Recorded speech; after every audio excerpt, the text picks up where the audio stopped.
It was an active day yesterday for Toronto, and for the Rays, a disappointing finish to the short 3-game homestand. We'll take a look at the starting lineup presented by your Southern Ford dealers. The Rays have Brandon Guyer leading off. He is the DH. Taylor Motter will be making his big league debut at short. Evan Longoria, then Steve Pearce, followed by Steven Souza Jr. Desmond Jennings hit 6th in front of Kurt Cassali. It will be Kevin Kiermaier in the 8th spot again, and Tim Beckham at second base hitting 9th. Well, Mr. Quality taking them out here tonight for the Toronto Blue Jays. Jay Happ, 7 starts, 7 quality starts. The numbers outstanding. A 5-0 record, 2.05 earned run average in 48 1/3 innings. I mean, he's almost averaging 7 innings a start. So he's off to a tremendous start. The one thing the Rays have going for him, the 2 no decisions, both against the Rays, both games that the Rays won eventually. Well, here's Guyer all set to go to work against Jay Happ. And the first pitch of this game is a fastball, and it's a called strike. So we're underway. Rays facing the lefty. Tapper foul, 0-2.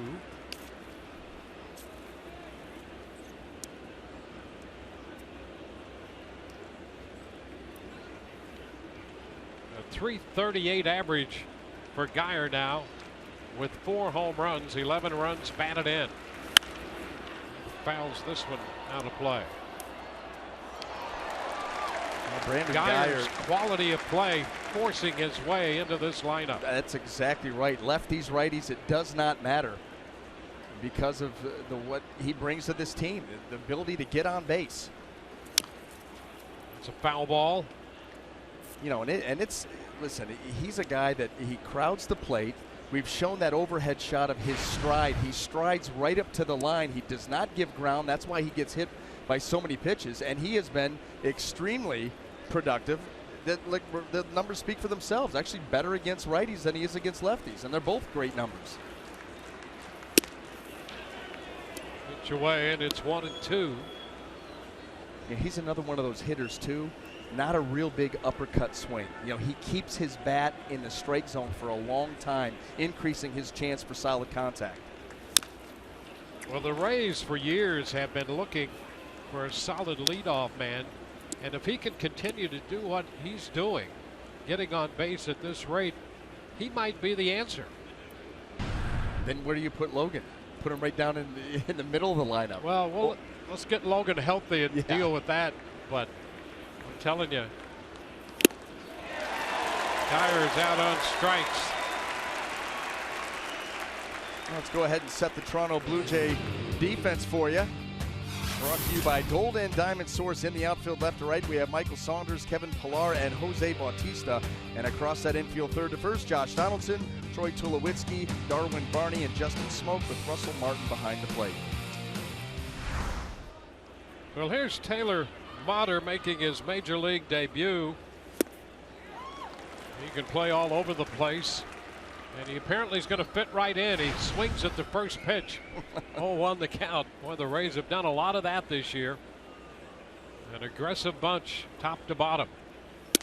You know, especially when you're facing a pitcher that you know is going to fill the strike zone up. Yep. And that's something that Jay Happ has done a great job of this year. That's why he's been as successful as he has. But if you're going to throw a lot of first pitch strikes, if they're out over the plate, they're going to get swung at.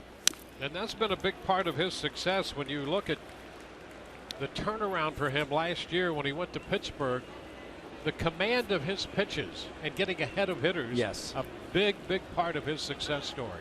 Change of an arm angle with pitching coach Ray Searage, brought it down just a little bit. That's allowed him to fill up that strike zone. And the other thing that he does very well is he's got the curveball, the slider, the change, and he mixes those 3 pitches very well. So you don't get caught up into one being a go-to, and you know, maybe the curveball to an extent, especially to righties. But boy, he mixes his off-speed pitch as well, and when you're pitching from ahead, that's difficult for a hitter. Ground ball right side. Who's going to cover first? That's a base hit. Taylor Motter, an infield hit in his first big league at bat. hustling down the line, and that's part of his game as well. Well, and you can, it was a nice play defensively for the Blue Jays, except for J. Happ. He was very late getting over there. Watch his break. Ball to the right side. You've already got to be on your way. It's already too late. Taylor Motter, not a speed demon, but he can run. And with J. Happ getting off the mound this late, you have no shot. So Motter gets that first hit out of the way right here, the first time up. 1 on with 1 out. Here's Evan Longoria.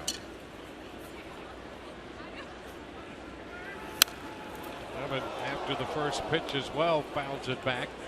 You know, when you look at the approach Happ has taken, throwing strike after strike, the number of pitches per inning compared to his career numbers has gone way down. It was over 17, and he's barely over 14 this year so far. I mean, that's almost unsustainable. 14 pitches an inning. He's ahead of Longoria, 0-2. But you're right, completely efficient. That's what, you know, you could tie it all together. We go back 7 starts, almost 49 innings, 48 and a third. That's almost 7 innings a start. Well, you can do that if you're throwing 14 pitches per. And Evan is out on strikes. He went up to the top of the zone and got him swinging through it. More and more teams are doing that with Evan Longoria with the fastball. Get ahead of him and then try to power it by him up and away. And that one got up over his swing. You'll see it right here. 92.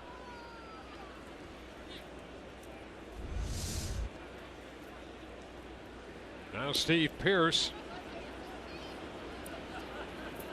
Pearce, a guy in the lineup who has had success against Happ in the past.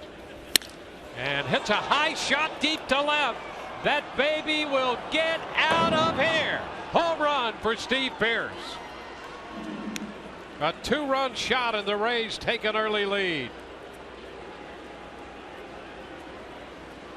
That's his 4th career home run off J. Happ. Number 6 on the year. Everybody's swinging early, and Steve Pearce got a mistake. J. Happ just going with a first pitch fastball right out over the plate, and he knew it. J. Happ never turned around to look at this one.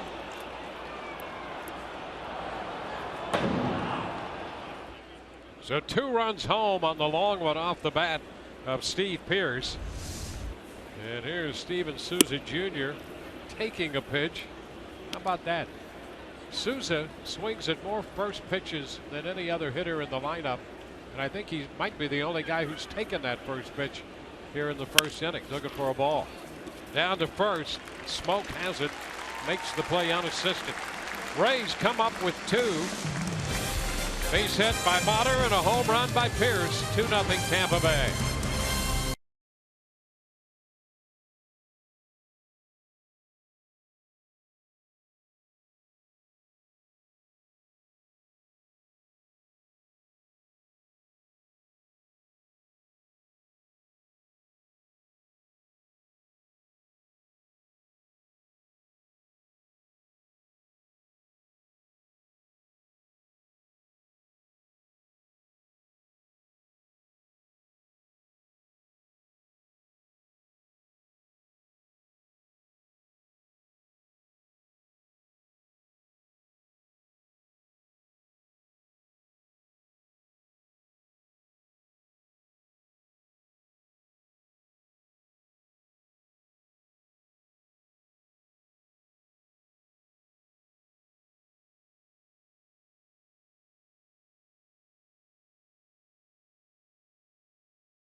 The Rays carry a 2-run lead into the bottom of the first. for Drew Smiley. Here's the lineup for Toronto, presented by your Southern Ford dealers. Kevin Pillar, then Josh Donaldson, Jose Bautista.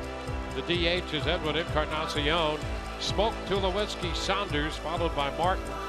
And then Darwin Barney, the second baseman, hits ninth. Well, and Drew Smiley trying to even the score here against the Toronto Blue Jays, or at least get a little something back. He's had 2 starts against them this year, and they've hit 5 home runs off him of the 7 he's given up on the season, both losses.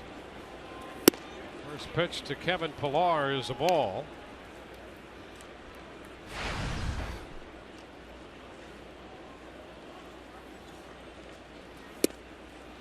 There's a strike, and it's 1-1.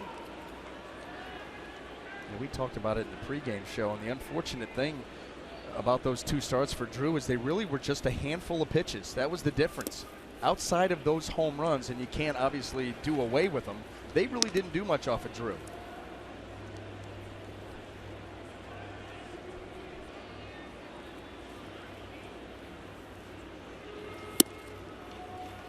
He falls behind Pillar, 3-1.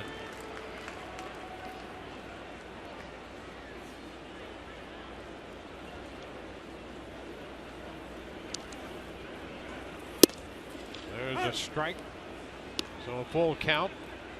Well, when both these lefties are on their games, it's going to be a low pitch count.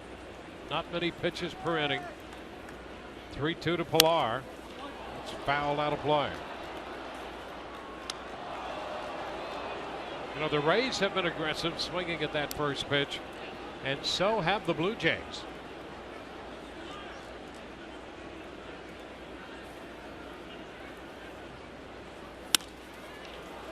Popper right side, Pierce. That ball just foul. Takes care of the leadoff man, Pillar. Reminder, Rays fans, you can watch the games on TV, and you can now stream games live on your mobile device as well. Just go to your app store and download the free Fox Sports Go app. Log in and stream the Rays wherever you go.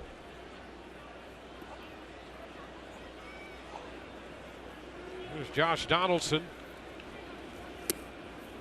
Pitch in there for a strike. Breaking ball to start Donaldson. Sounds like a good idea. This is a fastball hunter. Very, very aggressive. And I'll tell you, he's hit left-handers extremely well this year, and almost half of his home runs have come against the Rays. Yeah, and his lifetime numbers against Smiley, 7 of 14 with 3 home runs.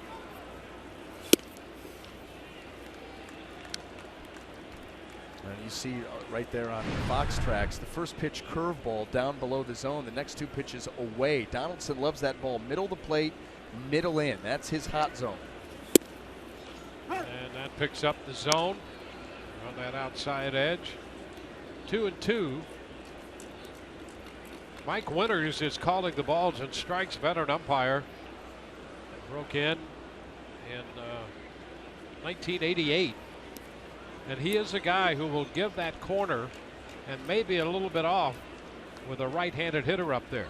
Not big about giving strikes, at least call strikes up. Fly ball short left. Motter out there from shortstop, and he's got it. So 2 gone. That's going to bring up Jose Bautista, involved in the major brawl between the Jays and the Rangers in Arlington. And here it is. Matt Bush hitting Bautista with a pitch, and then Bautista going in hard later in the game at second base. Ned Odor took exception to that and landed a pretty good quick right cross. Impressive right cross. Impressive that Jose Bautista stayed on his feet too. You know, they say that he had that mouth guard in. You saw his glasses go flying, yeah, and a couple other things, but he had the mouth guard in, and they say that protected him from greater damage. I mean, you don't have that mouth guard in, you take a punch to the jaw like that, that could be problems. Think about it. I mean, he caught him flush too. You're right. That was a short right that was right on the chin, the jaw. 1-1 to count to Bautista here in the bottom of the first. This one is down. We'll get a chance to take a little closer look at that brawl that they had in Arlington. A little later in the telecast, we'll talk about that. It'll be fun. That's as good as they get. That's as good as they get. And I know one thing. I know my mom is really excited because she loves baseball fights. Yep. We'd like to. Yeah, well, here's the 3-1 pitch for ball 4. So Bautista walked. Runner at first with 2 gone. Got to look at the defense first. Well, let's set that for you. Brought to you by Gold and Diamond Source. In the outfield, left to right, we have Jennings, Kiermaier, and Souza Jr. And then across that infield, third to first, Longoria, Motter, Beckham, and Pierce with Kurt Cassali behind the plate. Here's Taylor Motter, 26 years old, out of Palm Beach Gardens, Florida. Edwin Encarnacion takes a pitch wide. We're going to say we'd like to do some kind of a remote hookup with your mother to get her comments. Put her up in the corner and let her comment on what was going on in that brawl. She loved all of it. She loved probably him getting hit for the bat flip. She loved the hard slide, the short right. Yep. See, the thing was Bautista got long. He tried to get long. Yes, he did. You know, he shortened up, and yeah, she would probably love to talk about that. Break that down. We could take a break. I was going to say, I'm surprised I haven't heard from her, but when we come to Toronto, my phone gets turned off. Now ball 3 to Encarnacion after the walk to Bautista. Smiley way behind in the count. Uncharacteristic. Drew Smiley really does a great job. Lowest rate, walk rate in his career this year. And he misses for ball 4.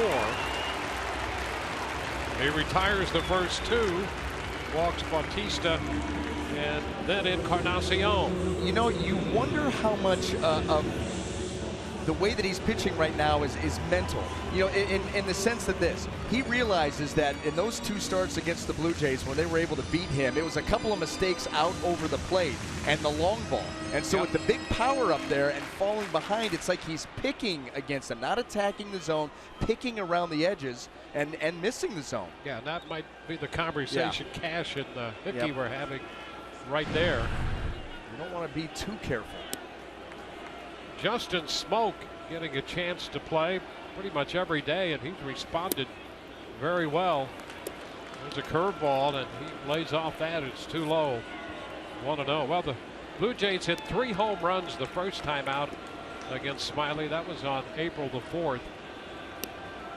And when he faced him on the 29th of April, they hit 2 more. And he's behind Smoke. 2 balls, no strikes.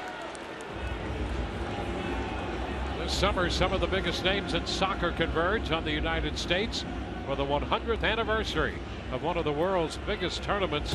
Coverage of the Copa America Centenario begins June 3rd across the networks of Fox Sports.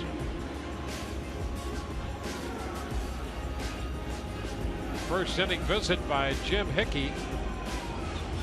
They break that up. Rays with 2 runs already home, and with 2 outs, a couple of walks. And the conference on the hill. Well, and you hope the trend continues, because usually Jim Hickey goes out there and gets a pitcher right back on the right track. He'll allow you a little bit of leeway to try to fix the problem yourself. If you don't do it, he's going to head out, and that's what just happened. A turn, and Beckham not on the bag. Bautista back there. A little miscommunication right there. I think that, well, actually, I don't know if that was a timing play, but Drew Smiley spun. Tim Beckham had not moved out of his position.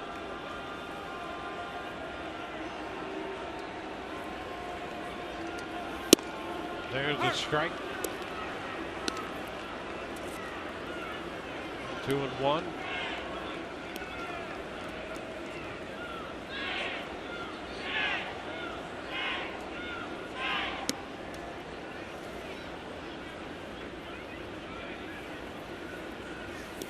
into the dirt. 3 balls and a strike. No, we do not see this from Drew Smiley. He came into this start with just 8 walks on the season. In fact, his walk rate is in the top 10 of the American League, and already with 2 walks, falling behind here and just kind of picking around the zone right now. Yeah, he's among the top 5 when it comes to base runners, walks, and hits per inning.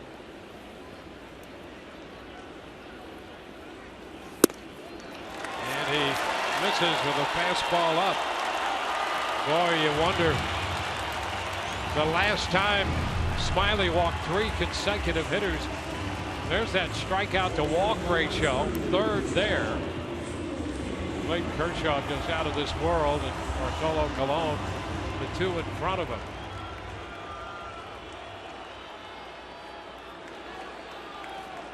Troy Tulowitzki. Tulowitzki had a good series at the plate in Texas for the Blue Jays. First pitch, he takes a fastball for strike 1.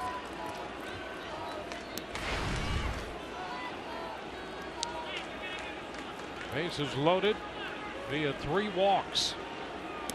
Out of the full windup now for Smiley. A little tapper foul off his foot. The ball rolls to the mound. 2 strikes now. Well, getting back into the zone, Troy Tulowitzki that you just mentioned the last couple of weeks has been swinging the bat a lot better for the Blue Jays, but Drew Smiley, one of those guys, if he gets you to 2 strikes, he knows how to put you away. I mean, his batting average against with 2 strikes is down about 138. So he gets there and then starts to expand. Tulowitzki, a big swing and a foul ball right back. And that's where all of the options are available for Drew Smiley, in an 0-2 count especially. He can run the fastball up high like that. He can he has the luxury now because of the foul ball to go maybe a little higher if he wants. He can go back to the bottom of the zone with the curveball. He can do just about anything he wants here. Goes up again. 1-2. Tulowitzki has had problems this year against left-handed pitching. His career, he's over a 300 hitter against lefties, around 314, and was down in the low 100s so far this year.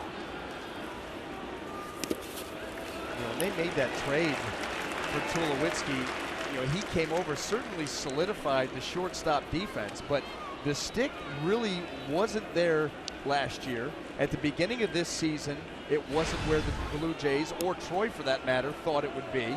Starting to come around here a little bit more recently, but they're the numbers loud and clear. Count is now 2-2. He got him. Struck him out with a fastball. Tulowitzki down on strikes.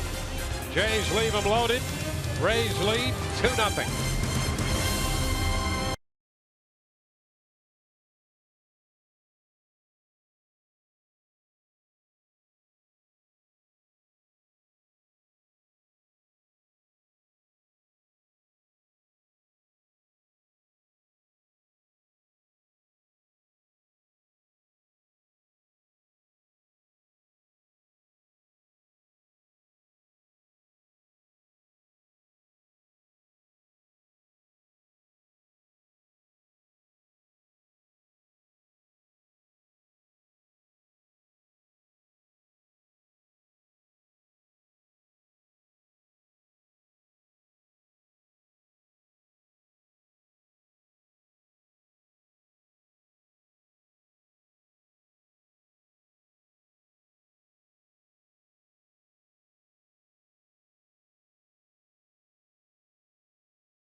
run by Steve Pearce, giving them this early advantage. Desmond Jennings will open the second for the Rays against Jay Happ, Jennings, Cassali, and Kiermaier. First pitch. That's a fastball too high.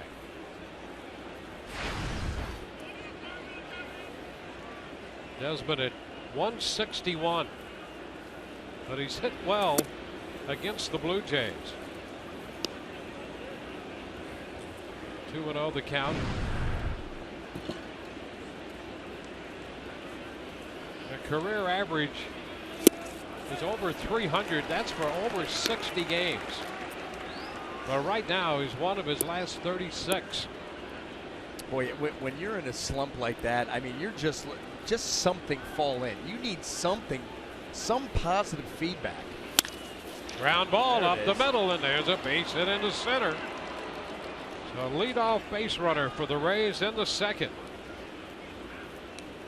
Well, maybe this is what kind of gets Desmond Jennings back to normal at least. Well, it's an amazing game that way. Sometimes it's just inexplicable.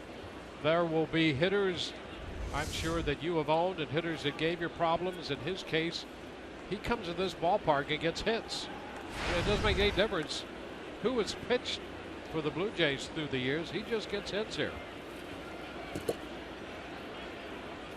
Curt Cassali takes a pitch, and that's in there for a strike. Well, and you know, here's the thing. He knows that.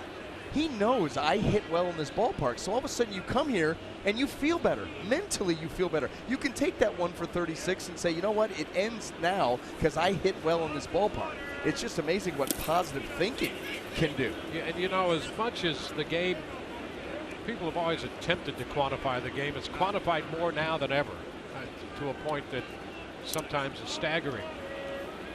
Quantify that. Figure that one out.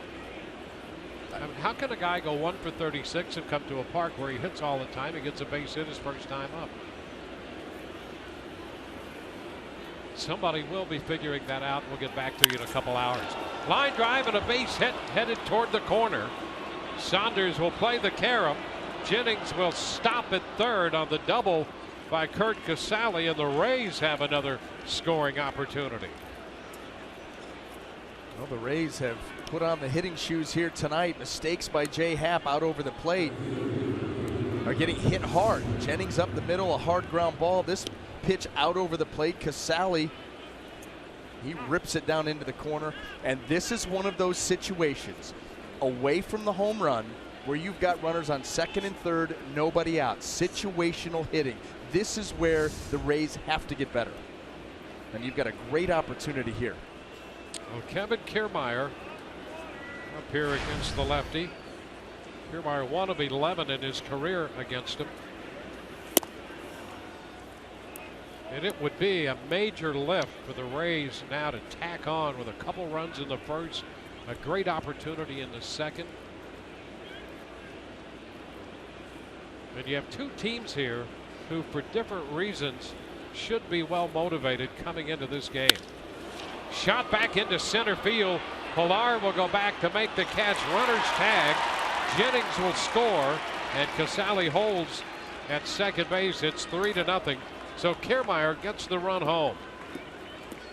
Got the ball airborne, got it deep enough. That's one in.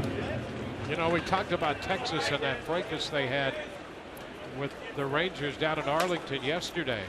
Well, the Rays lost a game that is tough to shake off.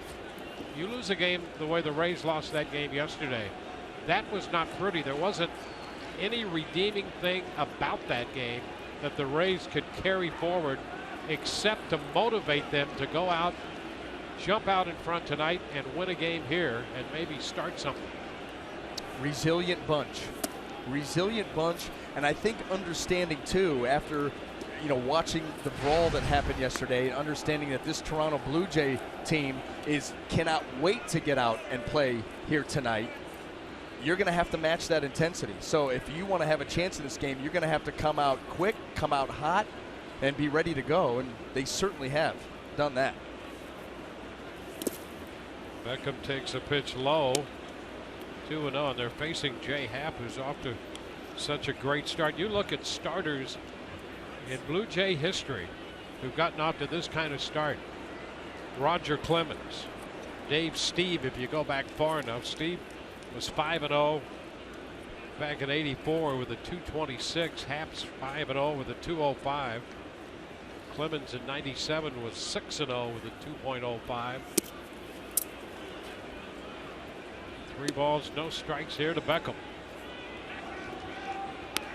Well, he's having trouble tonight trying to find his location. Just trying to get it in the area. Throwing strikes. They haven't been quality strikes. The Rays have hit him hard. Now missing the zone. Down here at the bottom of the order for the Rays. Well, it's been quite a turnaround for Jay Happ. 33 years old. With Seattle and Pittsburgh last year.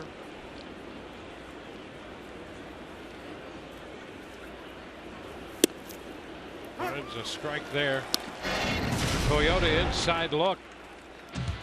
Put the microscope on Jay Happ since August the 1st of last year, covering 18 starts. He's 12-2, 13 of those quality starts. Well, you start to get to the sample size of 18. It's not a fluke anymore. He has found a formula that works. High shot back into center field. That's got some carry. Pilar's going to go to the wall. Goodbye! Home run to center for Beckham. A 3-1 pitch. He drives it out to center. A 2-run shot for Beckham, and suddenly the Rays lead 5-0. Coming into this start, Jay Happ had given up 4 home runs. They've all been solo shots. And the Rays tonight already, 2-run blasts, taking advantage of mistakes. And Tim Beckham going out to center field here with the roof closed. That's a blast.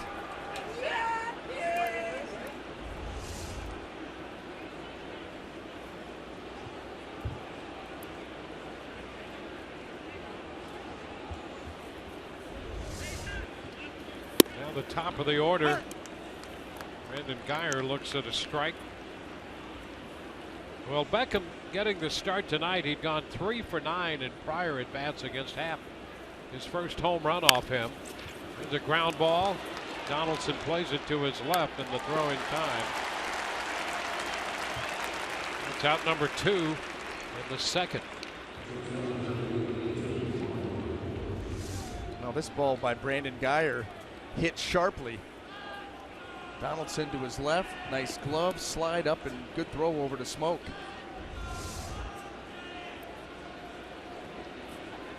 Taylor Motter contributed to the Rays with an infield hit, his first time up, his first big league at bat. And an out later scored on the home run by Pierce. I think at some point later in this series, we're going to have to break down the hair off between Motter and Donaldson. I mean, that's a long time. That it may have been trimmed. You know, you trim it every now and then, but that's like 80s hairband hair. Is awesome. Well, he brings a certain energy to any team he's on. Sends a fly ball into center. Pilar with a lot of room out there makes the catch. The Rays are out in the second inning, but they put up 3. Sacrifice fly by Kiermaier and a 2-run home run by Tim Beckham. Through an inning and a half, it's 5-0 Tampa Bay.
5-0 Rays lead.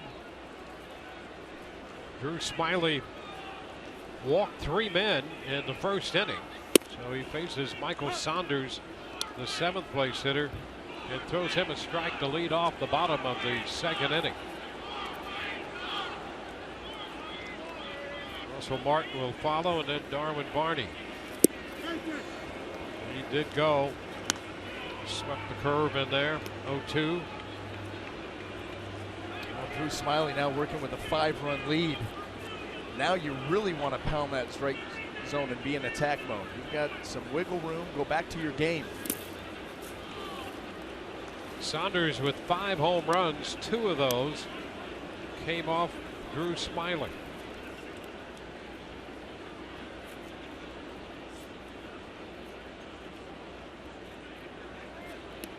Who, by the way, just does not give up home runs to left-handed hitters.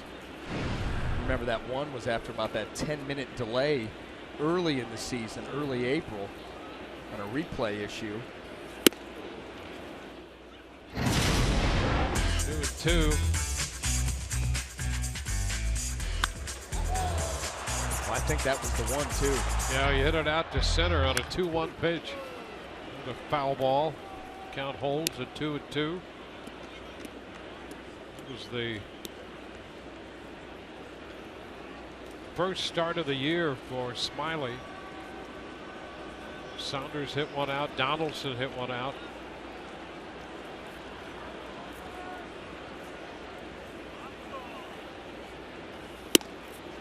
Inside and a full count. Saunders faced 7 hitters, has had 3-ball counts on 5 of them. Listen, he sometimes won't have that many 3-ball counts in an entire outing. Popper shallow center. Kiermaier's in, making the call. We could hear him all the way up here. They had Motter, they had that shift on. Motter was out there after it as well, and Kiermaier came in yelling for that ball. You know, how many times has Kiermaier been playing center field with Taylor Motter at shortstop? You know, not many, and the ball goes up, and you want to make sure that the communication, that there will not be an issue. So that's why he was so demonstrative in letting everybody know he knows the shift is on, and all of a sudden he's going to come in and say, no, no, no, listen, Hare, you head back in. Or take this with you. Well, here's Russell Martin, the veteran catcher, looking at a first pitch strike. Last time the Rays saw the Blue Jays, Martin was really slowed by a neck injury. 0-2, and tried to play right through it. He's hitting only 168, and the word is that he's been getting better at bats as that neck seems to be getting better. He's out on 3 pitches this time. And look where they all are on Fox Tracks. Well, you don't think that that's part of the game plan? That's called execution too. Work up in the zone and just overpower Russell Martin. That's exactly what he did. Boy, this is beautiful. Up, up, and away.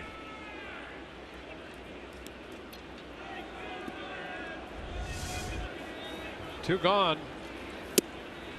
And there's a first pitch strike to Barney. I'm going to tell you something. What we just saw, that little snippet of Russell Martin on the bench, is a pitcher's dream. When you get a hitter yelling at himself, not a better feeling in the world.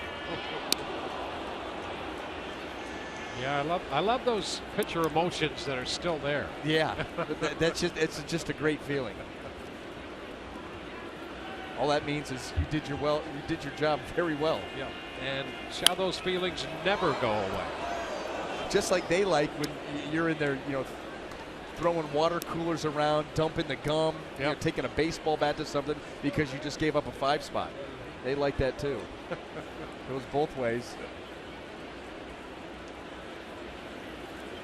2-strike pitch to Barney, gets him. Breaking ball down and in.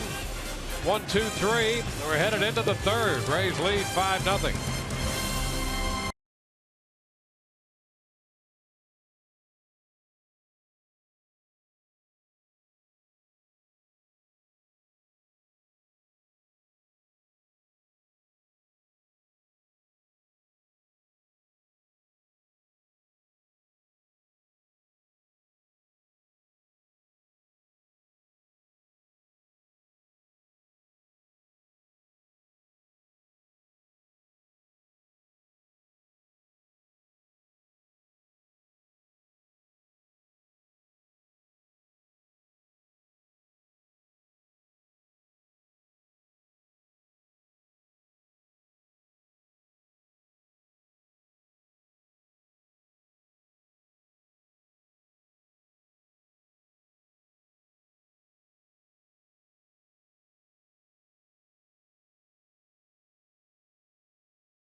have the lead.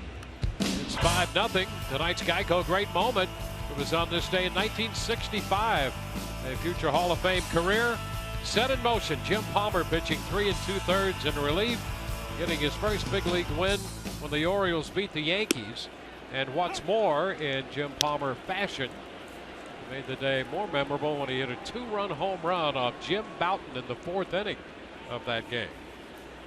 Where is he when you need him? Oh, yes. Could you imagine? We could have him, Dwayne, we could have him sit in here and recap that 3 2/3 innings and the home run, and we'd be to the 7th inning stretch. Yep. Break down how he set up Bouton to take him deep. There's a line drive, base hit to left. Longoria is aboard. And now a bobble out there. Saunders having trouble unloading it. And Longoria winds up at second. You know, maybe the Blue Jays didn't come ready to play today. Wait till you see this. This is a single to left field to start off the inning. Watch Michael Saunders just going to throw it in. I mean, blooper reel, here you come.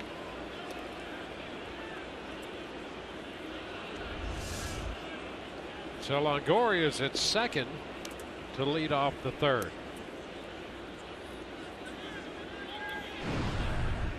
Tonight's Buick GMC big matchup. Following the home run in the first, a .360 career average against Happ. And he takes that pitch for a ball.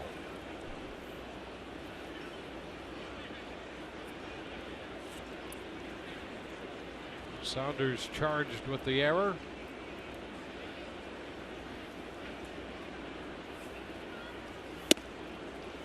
Pierce started to go. He checked. Wegner down there at first. The count is 2-0.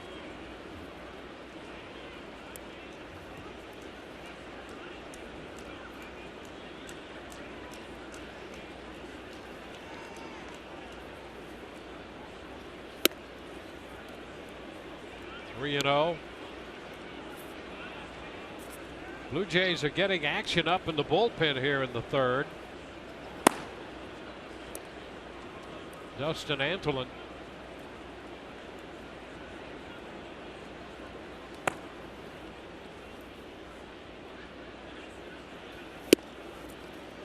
Three and 1. Pierce playing first base tonight. Getting cleaned up. Steven Souza Jr. on deck.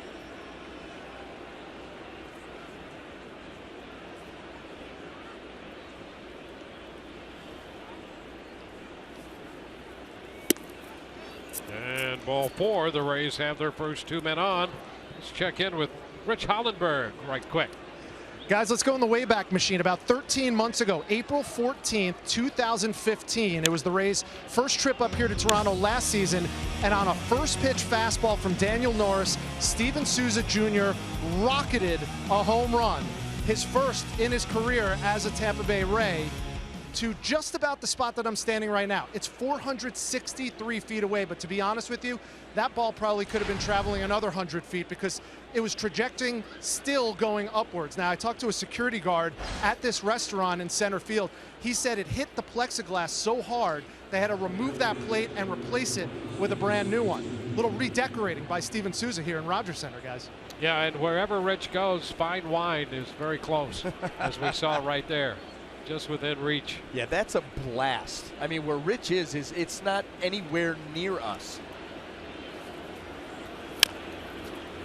Souza goes after the first pitch and fouls it. So it's nowhere near the field. Yeah, any way you look at it. Vertically, horizontally. Yeah. I mean, it's a big diagram from home plate.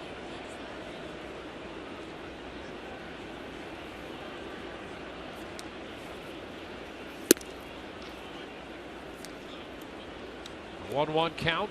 I don't think you get an appreciation for the size of Steven Souza Jr. You know, he's not a big, bulky guy, but he is tall. He's got strong hands. He creates a tremendous amount of leverage. And so when he gets those arms extended and makes solid contact, that ball's going to go, baby. Yep. You know, most power hitters, people used to talk about Hank Aaron's strong wrist, what he could do. But most power hitters, shake hands with them. You feel it in their hands.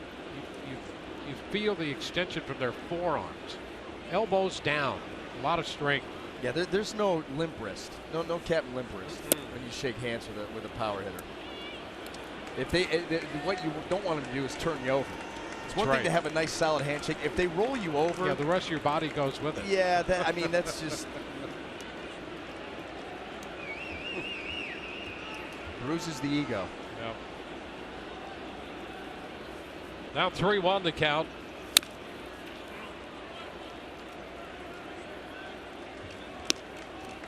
It's a full count now with that foul ball.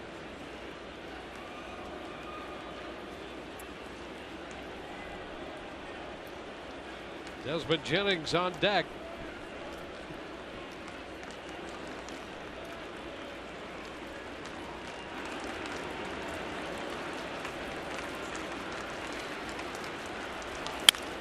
Base hit into right. Longoria will head to the plate, and the Rays get another run to make it a 6-0 ball game. Souza picking up his 17th run batted in. Boy, the Rays have answered the bell here tonight. No question about it. They are continuing the pressure on Jay Happ, and this is probably going to be the hit that ends his night. Full count, shoot that ball the other way, get it into right field, and just keep adding on. Now the Rays with 2 in the first, 3 in the second. They have another run home in the third. Pitching change coming.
Visit Jeep.com to learn more. By your local Toyota dealers. Let's go places. By Bright House Networks. Visit brighthouse.com. And by Furman, the Bay Area's first name in Chevrolet.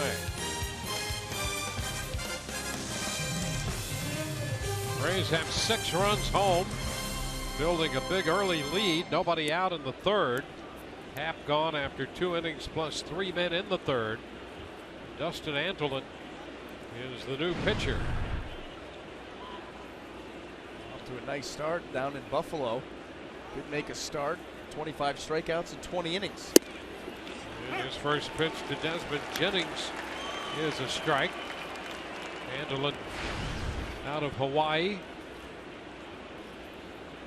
They say he was getting a little frustrated with his time in the minor leagues, thinking about hanging it up, and he gets the call to the big leagues.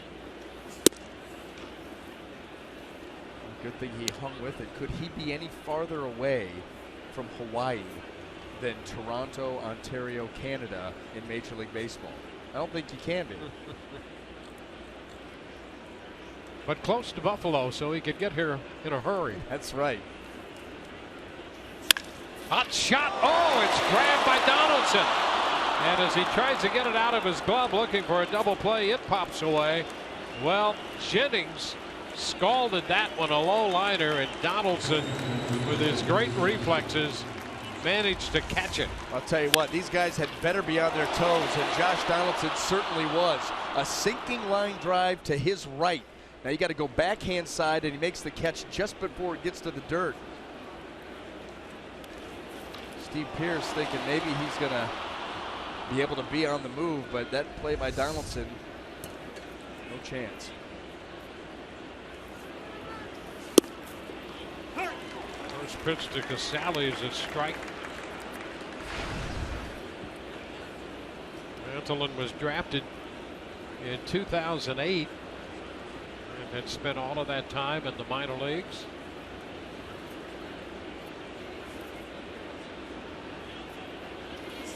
And a slow climb. That, I think that's what not a lot of people realize. You turn into a big league game, you're watching big league players, but you don't realize sometimes how long it takes to get here. I mean, 2008, that many seasons ago, and you're going to A ball, then to high A, then high A, then maybe the next year split a little bit of time at double A, and up you go. It's a slow, slow roll. Long one to left, deep down the line and gone. Kurt Cassali has unloaded a 3-run home run. Cassali's 5th home run of the year, and the Rays have a 4-run inning now.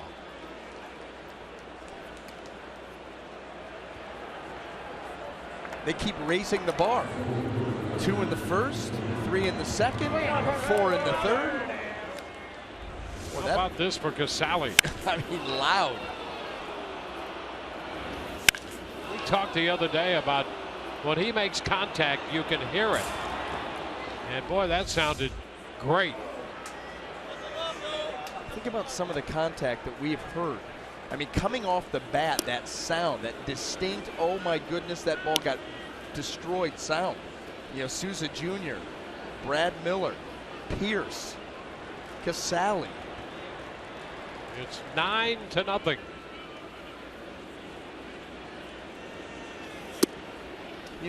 The mouthpiece is a big accessory this year. Maybe with the Rays, you're going to have to start going with some earplugs too. Get them, the nice bright colors, hot pink. Yeah, it's that fluorescent yellow. Needed accessories. It's that deep sounding ring to it. 2-1 to count on Kiermaier. 1 out in the inning.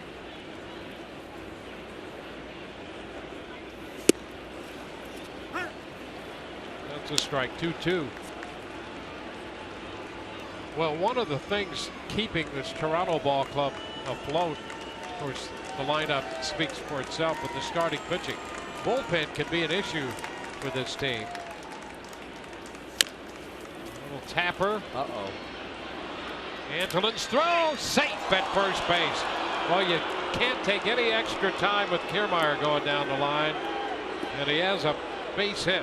Well, Antolin doesn't have any experience with Kevin Kiermaier, number one. But this ball, a swinging bunt, basically, and you knew this was trouble. You just knew it. Right off the end of the bat, now it's a race. Forget it, he was there.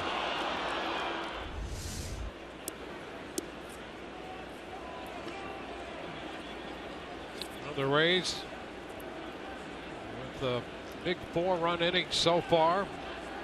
Kiermaier at first, and Beckham, who homered in the 2nd inning, up again here in the 3rd. It's a high pop foul that will carry out a play. Well, Antolin allowing the inherited runs to score on the home run by Cassali, so 2 more accounted to the Toronto Blue Jay bullpen. They have the highest inherited runners scored allowed in the American League and the 2nd worst in the majors. The Marlins bullpen has given up more as a percentage, and then the Blue Jays. Beckham got ahead 3-1, and then belted this one out to center field in the second. They took advantage of every mistake that J. Happ made, and there were a lot of them. Out over the plate, and Rays swinging the big sticks here tonight. And I'll tell you what, Dwayne, that's going to be an issue for this ball club because their offense has not performed like they would have expected to this point, number one.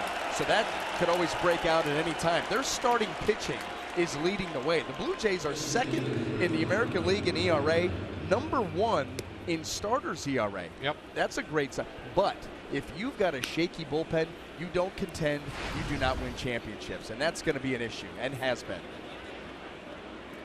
Well, there's Brandon Guyer up for the third time. The Rays get 8 runs off J. Happ tonight. Guyer pops it up. Smoke making the call over from first. So the Rays send 8 men to the plate. They score 4 times. Curt Cassali's home run, the big blast of the inning. We go to the bottom of the third. The Rays have a 9-0 lead.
Nothing from $2 Kids Day to $2 Dogs, senior specials to Student Rush.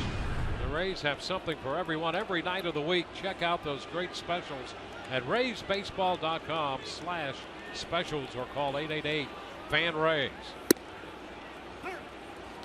First pitch to the top of the order, Kevin Pillar, is a strike.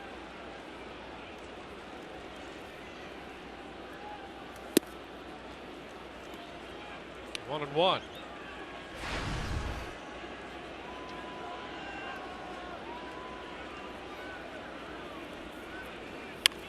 A bunt that will be foul. It's 1-2. Well, with these home runs tonight, the Rays are hitting a home run per inning through the first 3. They have hit 53 home runs now, and they're tied for 3rd in the major leagues in home runs. Pillar did go as that ball popped away from Cassali, but he recovers and completes the strikeout with a toss down to Pierce. Oh, that's what you get when you try to bunt down 9 runs. I mean, come on now. I was wondering if that's exactly what I saw, and then this should be the result. I like it. Feeling frisky tonight. Yeah, a little bit. Yeah. I mean, come on now. Swing the bat.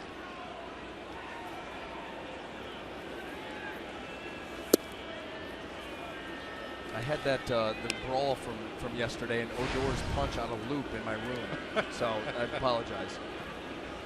You know, he's had more than one of those. Oh, Donaldson takes a pitch wide all the way back into the minor leagues. Listen. Yeah, he's thrown that punch before. Yeah, when you watch him with that short right, that's not somebody who's new to throwing punches. Yeah. And you're right. You go back and look at some minor league video, and you see that right hand 3 or 4 times in a minor league brawl. The ironic thing about that is that he took exception to Bautista. Okay, good. Coming in at second base the way he did. All right, no problem with that, except time after time there have been cases where he's been involved, Odor, in brawls when he was the runner. Right. And doing that and more. Right. Going That's the ironic second thing. base. Yeah. As far as Bautista, he got what he deserved, I think. I think from the bat flip last year, you knew at some point he was going to wear it. Not that you're advocating violence or hitting people, but you flip a bat the way he did, you're pretty much guaranteed that at some point, there's a shot that Longoria comes up with on Donaldson and takes care of that for the second out. And here's what happened yesterday. Now Matt Bush just up, and they waited till the end to hit him into the series, and then he went in later. That never gets old. That's Second base hard. Yep. He stayed on his feet though. You got to give him credit for that. Doesn't have a glass jaw. Well, I think that that punch lifted him a little bit. Might have kept him upright. Here's what I think. What I do not like about it is they waited till the last game. Yep. And for a couple of different reasons, but I mean, as a fan, selfishly, we don't get to see him play again. There's got to be another Toronto, Texas game. It would be must-see TV. Oh yeah. And there's not. That's awful. They've deprived us by waiting until the very end. Well, we'll see. Well, I mean, maybe playoffs, but it could happen. It won't be as good if it was a regular season. You know, a hot July day in Arlington, and everybody's already angry, and then you've got the next game after that. Oh, that's why 2-1 to Bautista. That's why I don't like that they waited till the last game to do it. It deprives of a sequel. John Gibbons took exception to that. No uncertain terms. Down to third foul. Count is 2-2. Let's go back. And Sam Dyson on the hill. And here's the shot. And there's the bat flip. You knew. You saw that. Some people today think that's okay. You should show emotion. It should be fun. And maybe the manners of the game are changing. Pitch just missed inside. That's a whole other topic, I think, to discuss at some point, whether that's good or bad. Let's do everything on the field and turn cartwheels and all of that. Make baseball fun again. Yeah. That's what we're going to do. Smiley thought he had the strike zone there and was a little upset he didn't get that call. Bautista walks. And that's a whole other topic as we take a look at this pitch. And maybe down a bit, so man at first, 2 gone. But there's still enough of, if you want to call it the tradition of the game, that if you get a hitter who hits one out of sight and flips a bat like that, there's a really good chance that he's going to hear about it in the future. Well, he did. Okay, if you're going to do that, then it's like civil disobedience. If you're going to do the crime, well, be ready to pay for it. Well, he paid for it. He got hit. Hit him in the ribs. Okay, good. Now, it could have been over then, except for the hard slide into second, and then that started everything again. Yeah. It followed the kind of what is going to happen.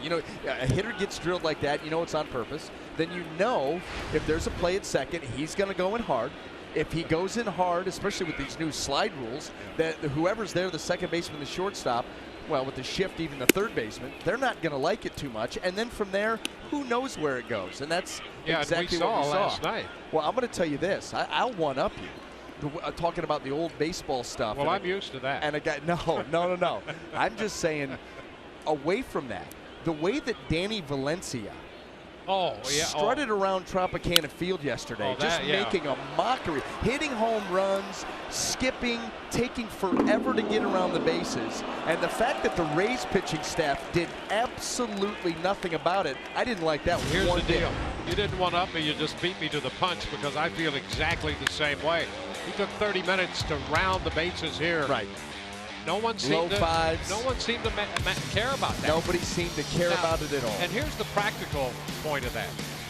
You move him the next time he's up, he's not as comfortable. He may not hit 2 or 3 home runs that day if you move him after that first home run. That's right. And you don't have to hit him. You know, you just, when he takes his good old time to get around the bases, you don't have to hit him. Just, like you said, move his feet, brush him back. Strike 3 call to Encarnacion. Now he's not happy. We go through 3, 9-0 Rays.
Series. Duke Energy proud to support the Rays and Tampa Bay area veterans. For every game the Rays win, Duke Energy donates $1,000 to area agencies working in support of our veterans. Duke Energy, powering Florida with more than just energy by supporting our veterans and other local charities. 4th inning finds Taylor Motter leading off. Takes the pitch wide, a ball, no strikes.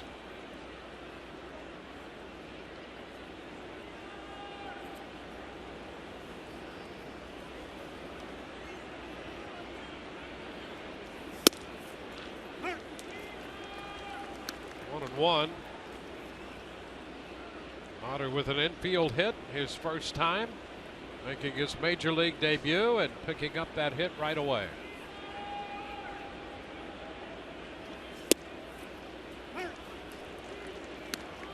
1-2. And only with the Rays are you hitting 190 in AAA. You get some power numbers, some stolen bases, get called to the big leagues, get your major league debut as a start, and hit second. There you are. How about that? And you're right, he led the Bulls in home runs with 4 and in stolen bases with 8. So he can steal a base, he can hit a home run, he can play all over the field. Starting at shortstop tonight. Put him on the infield, put him in the outfield.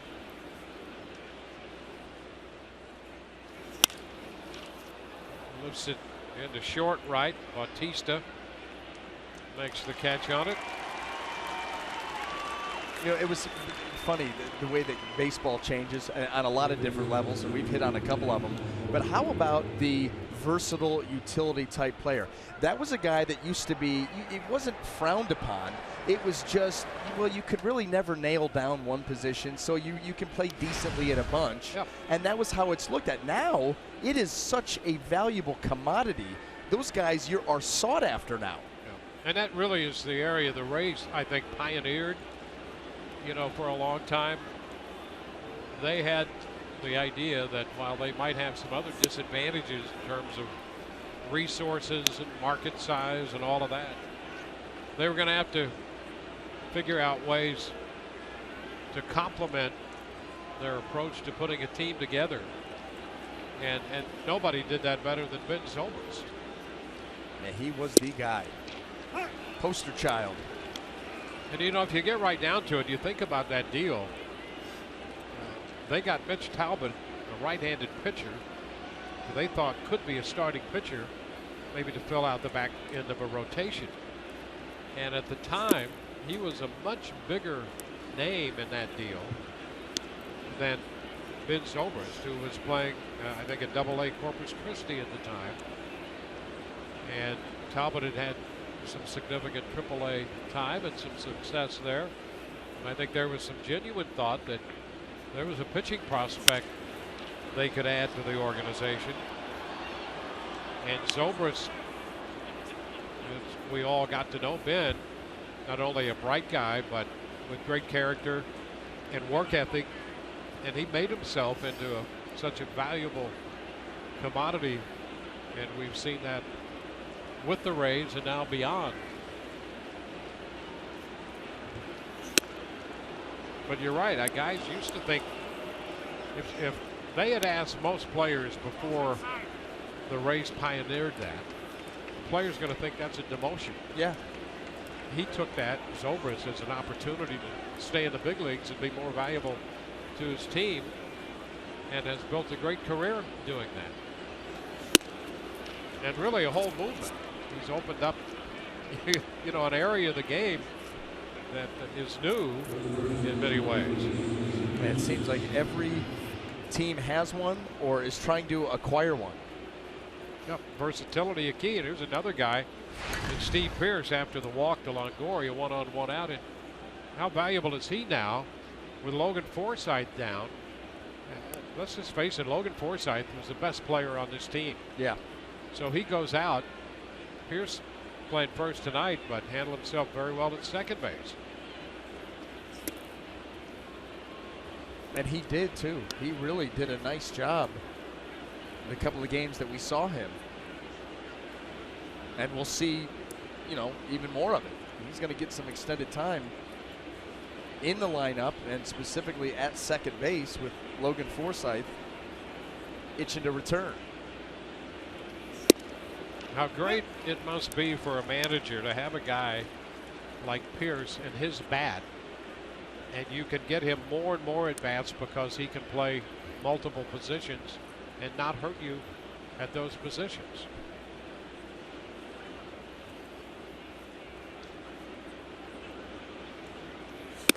Well, our first trip into Baltimore, when we heard from Buck Showalter and what he thought about Steve Pearce, that says it all. That's right. That says it all. If Buck says he's his kind of guy, I mean, that's high praise. Yeah, it is.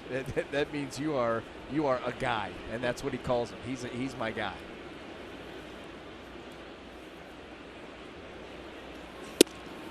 Counts 2-2 now. Rays facing Dustin Antolin. He's in relief of Jay Happ. Steven Souza Jr. will be up there next.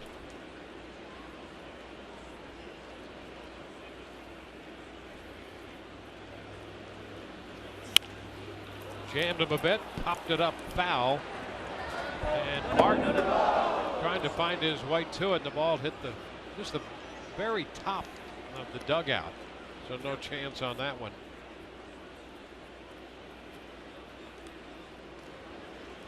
Well, you can see Martin just walking back there. He still doesn't appear to be 100%.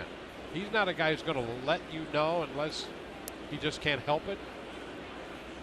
And with the assortment of injuries, including the neck, that bothered him when we saw the Blue Jays down at Tropicana Field.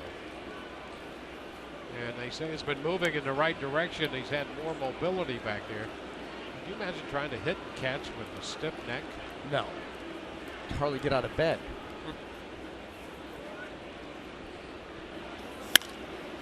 Fly ball toward the line and right for Bautista.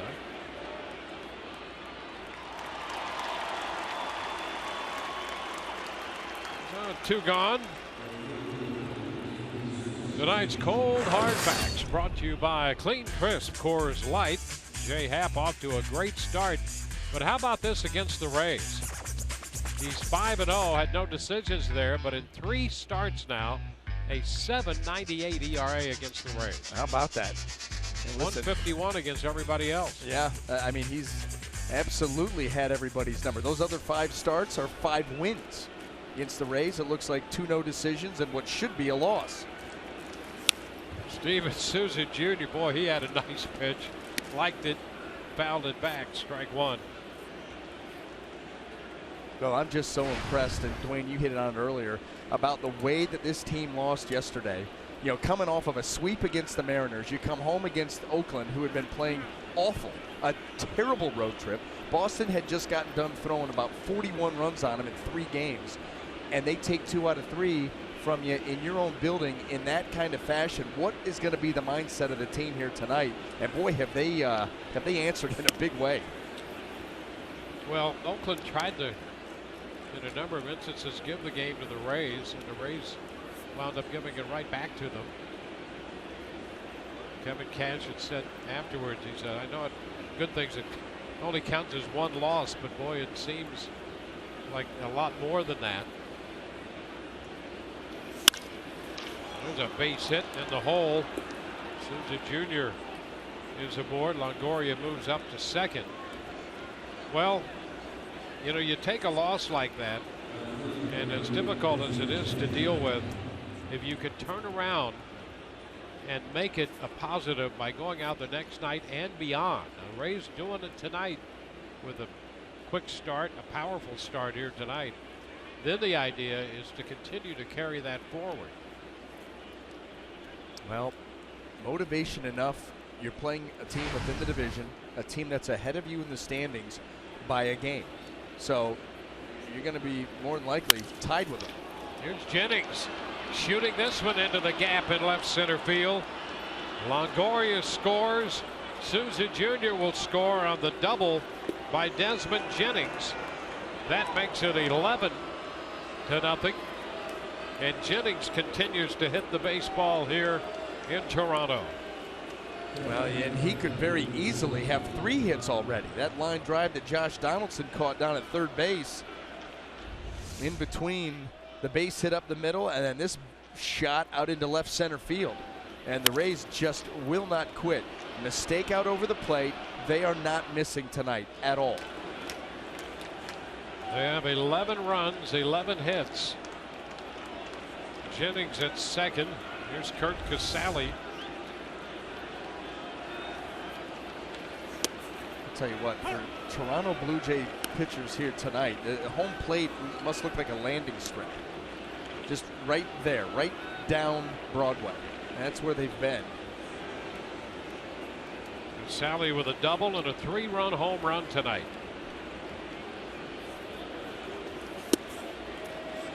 Oh, 2.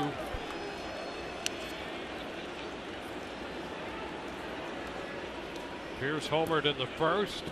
Beckham hit one out in the second. Cassali homered in the third. Jennings has doubled home 2 runs in the fourth. 2 strikes to the count on Cassali right now.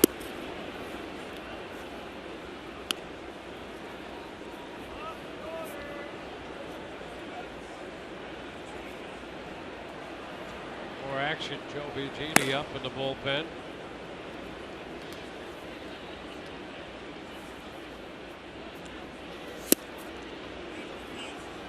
It's 2-2.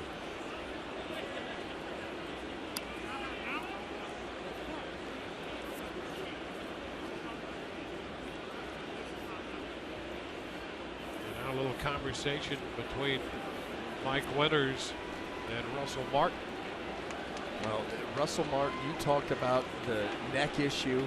Not real happy here with the score tonight. Wasn't real happy in his at-bat. We saw him talking to himself, yelling at himself on the bench. And probably not real happy that he hasn't put down a good sequence of fingers here tonight, because it's not working.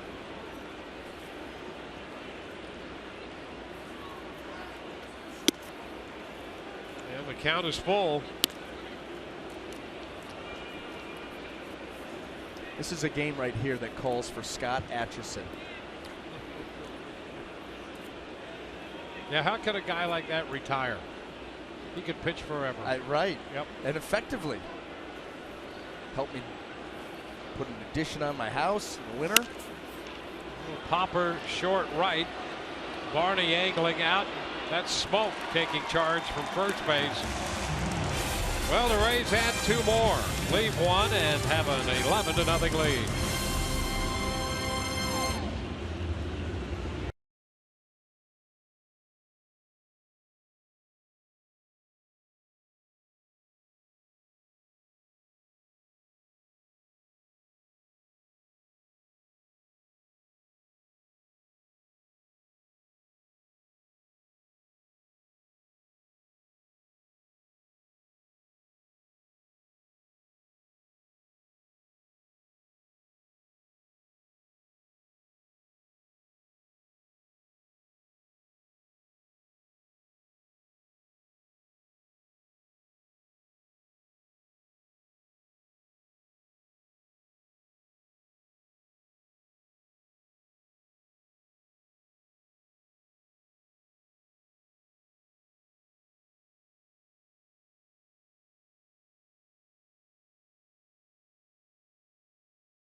Greater coverage of baseball brought to you by T-Mobile.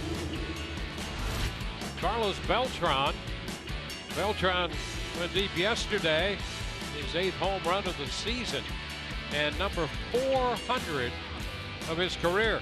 The 4th switch hitter, by the way, to reach 400 in his career. And he's in great company. Mickey Mantle, Eddie Murray, and Chipper Jones.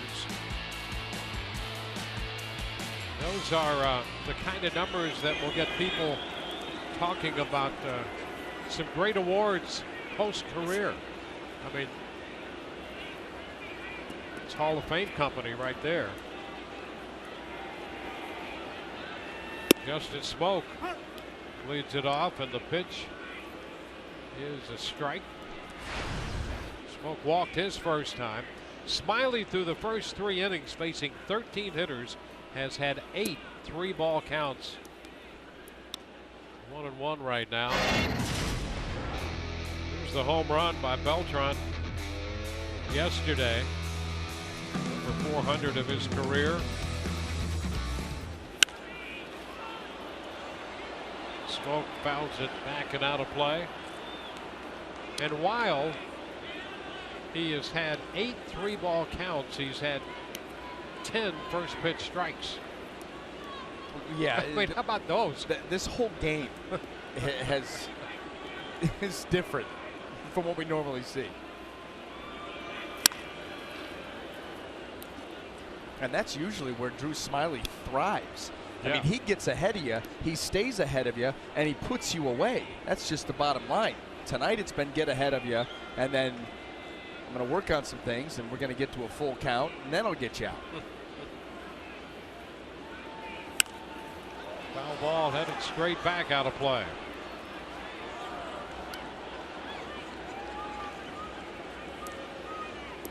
Well, the Rays jumped out with 2 runs in the first, 3 in the second, 4 in the third, 2 again in the 4th inning. Now the Blue Jays bat in the bottom of the 4th. Base hit through the hole. Smoke picks up the first hit for the Blue Jays, and it's a leadoff single.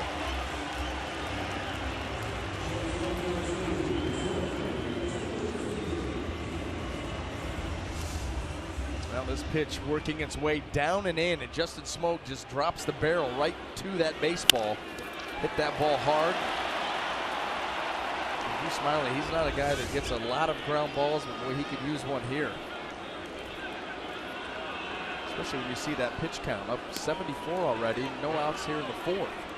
He faces Troy Tulowitzki. He got him on strikes after getting the first 2 men in the first. He walked the bases loaded, did Smiley, and then got Tulowitzki to strike out. Starts him with a pitch wide.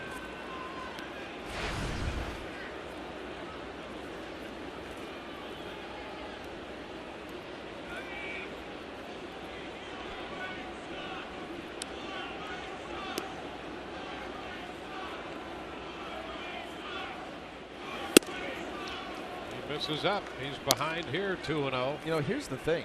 Drew Smyly has an 11-run lead, and he's got to get 6 outs to qualify for a win. He's recorded just 9 outs, and we're already approaching 80 pitches.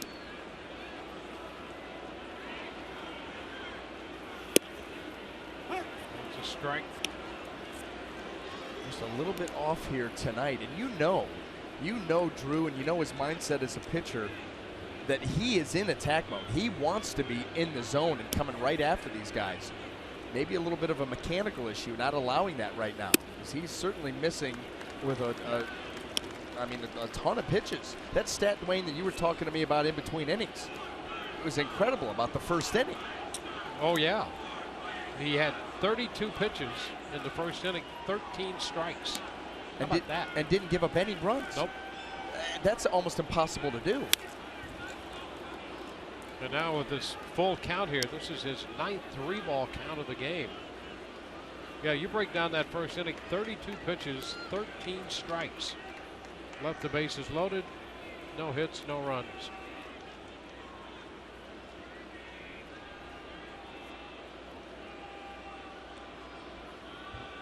Three-two to Tulowitzki.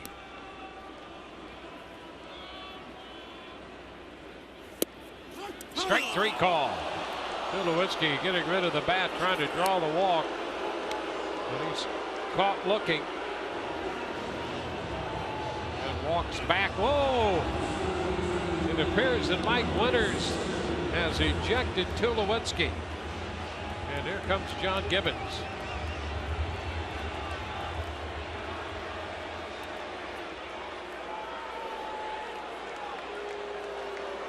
Tulowitzki threw the bat away. He's headed to first, called out on strikes on the pitch down. And now Gibbons, you know, yesterday they had 8 ejections in that Texas-Toronto game in Arlington. 6 Blue Jays, including Gibbons, and he really can't say much about strikes. Otherwise, he's gone.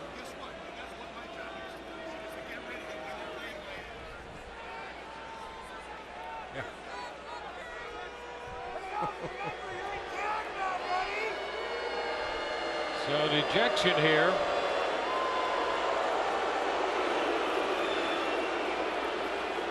Now this is an extremely frustrated team here in Toronto. That fastball working its way down in the zone right at the kneecaps. And you're right, Tulowitzki tried to sell it. Like, boom, quick, yep, I'm out of here. And no, Mike Winters was having none of that.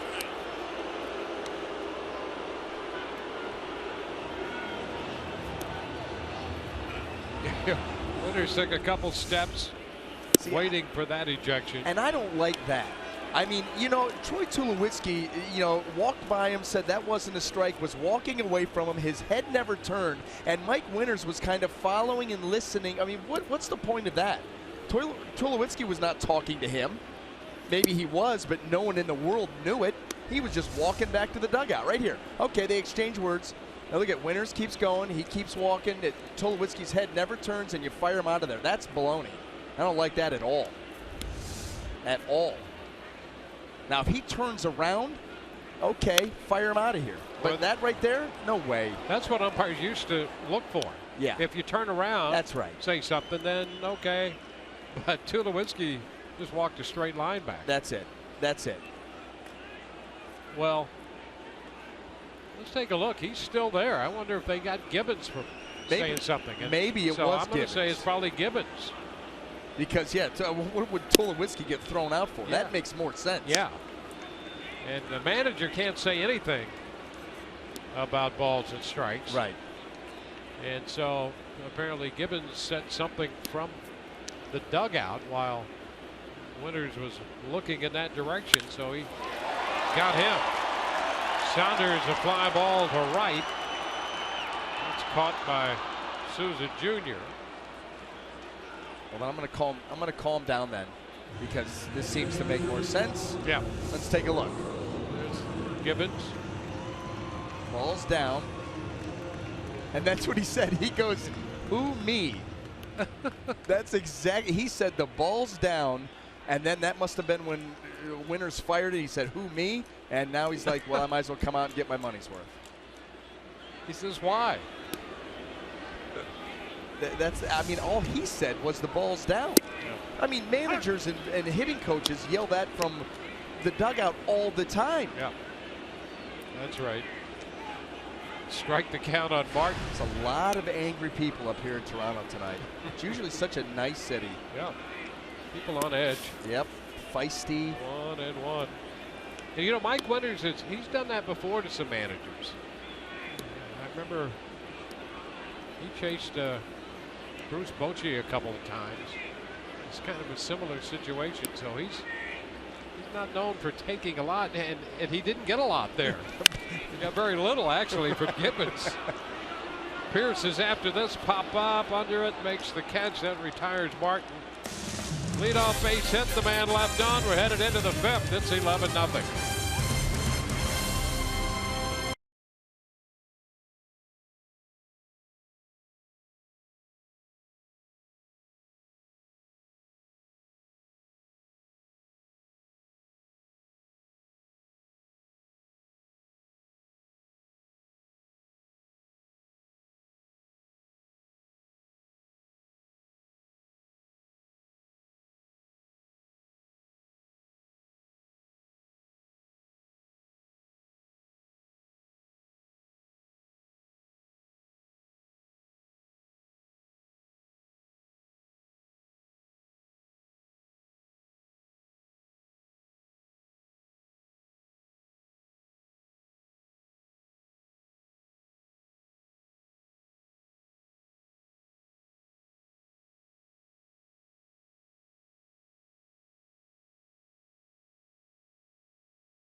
Lead this game and move into the fifth inning. Kurt Cassali, you see right there, has a 3-run home run tonight. Steve Pearce has a 2-run homer. Tim Beckham a 2-run home run. Joe Biagini is the new pitcher. Antolin worked a couple innings in relief of Happ. He was charged with 3 runs. The Rays put 8 runs on the board against the starter Jay Happ. Well, right now the Toronto Blue Jays looking for somebody to slow down this Rays onslaught here tonight. Biagini gets the opportunity. He's on for the 10th time. I'll tell you what, watching Rays games night after night after night, always seemingly playing close games. You don't get too many like this. Kevin Kiermaier was after the first pitch, fouling it out of play. Kiermaier, then Beckham again, and Geyer due up.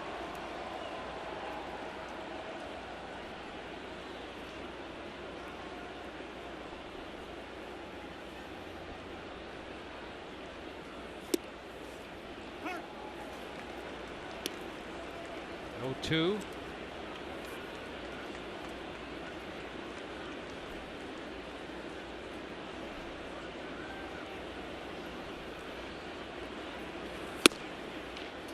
Upstairs.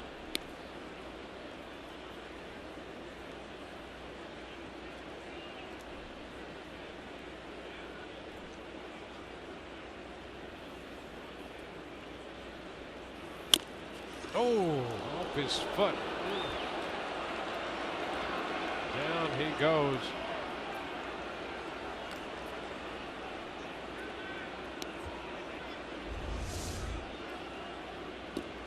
Instant pain right here. Right off the instep. Knocked that leg right out from underneath him. He's taking some time to recover from that. Out of professional courtesy. Martin goes out to talk with his pitcher.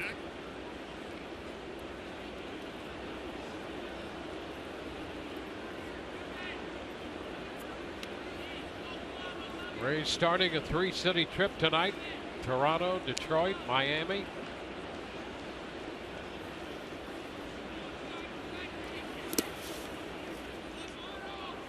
Two and two.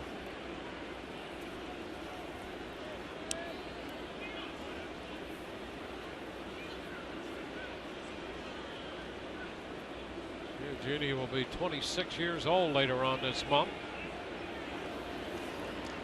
Doing his first big league action this year. Chop to first, and Smoke steps on the bag.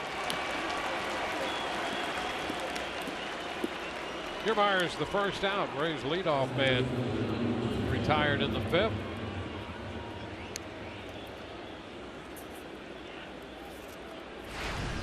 Genie's one of these guys who has fared better throughout his career, even his minor league career, better against left-handed hitters than right-handed hitters.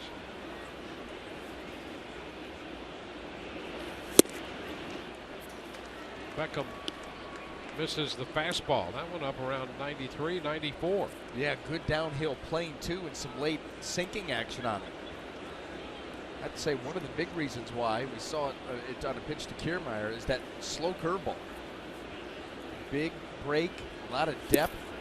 You can see that that's a pitch that if you can keep away from a left-hander, he's going to roll over that all day long.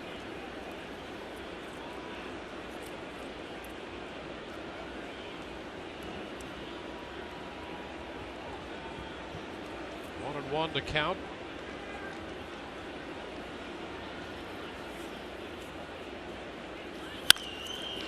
A shot that's got home run distance, but it's foul.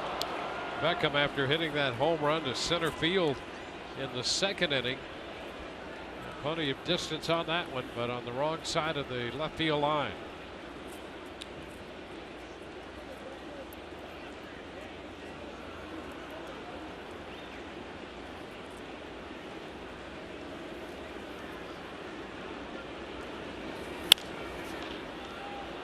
The other way, out of play.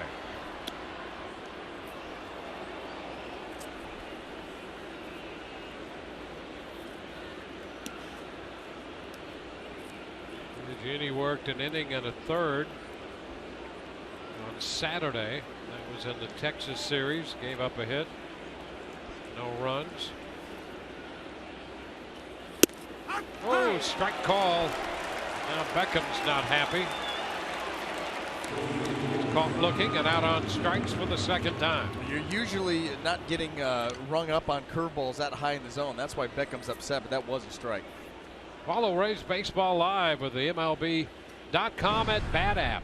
Stay up to the moment at any moment with Game Day, live game video highlights, StatCast, news, and more. Download MLB.com at Bat, the #1 app for live baseball on your phone and tablet. Back around to the top of the order. Pitch thrown into the dirt. 1-0 on Brandon Guyer.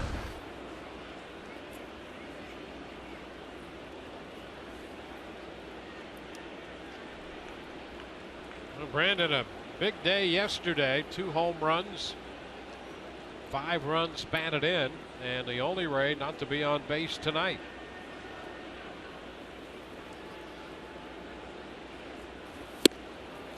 1-1.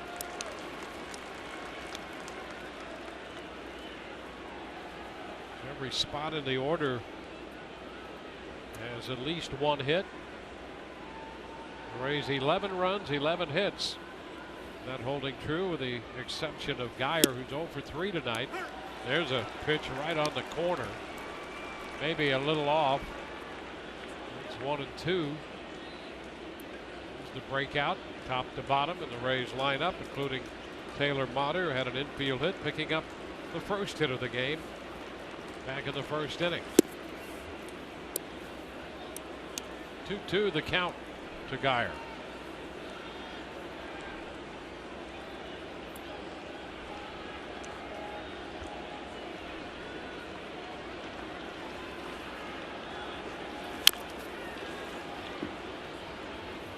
Do it again.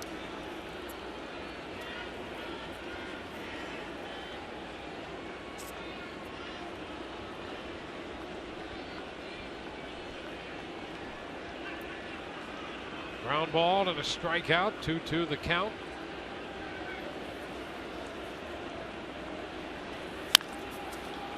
Another foul ball.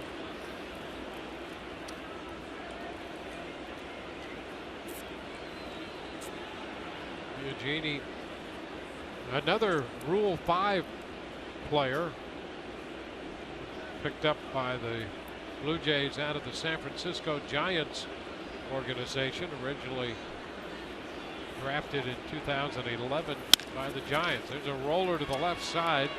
Donaldson up, and his throw is right there. 3 up, 3 down go the Rays. We're through 4.5, and the Rays lead this game 11-0.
On Fox Sports Sun, Taylor Motter will be leading off for the Rays the next half frame, and obviously you can imagine what a huge thrill it is for him playing in his first big league game, getting his first big league hit, and he also gets a brand new suit, a tux to be exact. Now, of course, it's an orange tux, and it's an ugly orange tux, but that's what happens when you're a rookie making your first major league road trip. That was courtesy of Logan Morrison. Now, I don't know if they know the movie Dumb and Dumber in Newfoundland, but one thing I do know now here in the Rogers Center is they know Rays baseball. I ran into a family of 4, the Penny family, Brad, Carla, Reed, and Ryder. They are from Newfoundland. They were visiting Toronto, ran into Wayne Gretzky, who got them tickets to the game. He told them that they're Rays fans. Believe it or not, guys, I know Wayne from being up here last year. Wayne brokered a relationship. We got him some Rays gear, and now everybody's a Rays fan worldwide. That is a true story. Strange but true. And Rays fans popping up everywhere. They do. They do. From Newfoundland now. The whole family. Pitch is up to Darwin Barney. The count is 1-2.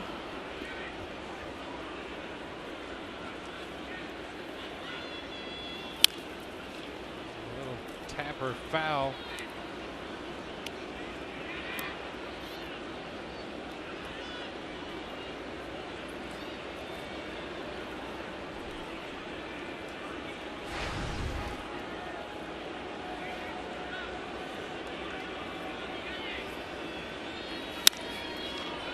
This one is foul, out of play.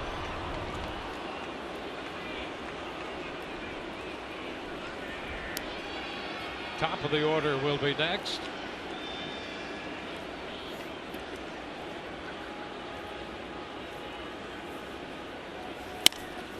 Up the right side, that's going to be in there, a base hit. Souza Jr. will keep Barney at first. So for the second consecutive inning, the Blue Jays put the leadoff man aboard. 2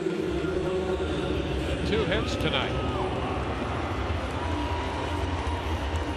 We're in the 5th, and the pitch count for Smiley in the mid-90s now. And that's what you wonder. How long is Kevin Cash going to allow him to go? You know, this is one of those games where, because the lead is so big, you'd like to get more length out of your starter to kind of save that bullpen, but it looks like tonight. Into right, Souza Jr. is there to make the catch, and Pilar is retired. Throw back to first, but Barney's back in. Well, that's a way to do it. One pitch. Yeah. And the first out. And here's what you need to do right now. Help the ground ball double play, inning over.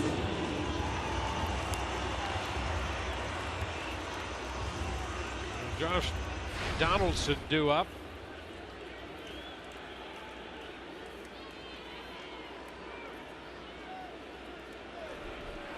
Rays trying to get a double play out of the Viking. You know, we've learned that he did make a cameo appearance on History Canada's Vikings. He shoots this one foul down the left side, strike one. The Canadian-Irish historical drama, and he fit right in. Not surprising. Not surprising at all.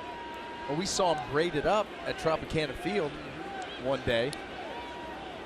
We saw him do a lot of stuff at Tropicana Field. All 3 days. Yes, we did. Lines it toward the corner. One hop. Barehanded retrieval by Jennings, but it's going to be a double as Barney goes to third. Donaldson's 10th double of the year, second and third. He came in with good numbers off of Drew Smiley, and he was on him in this at-bat. Able to go out and get that pitch and pull it with power. That ball looked to be really down and the outer half. And he's still able to shoot it down there, one hop the wall. Scoring threat here for the Blue Jays.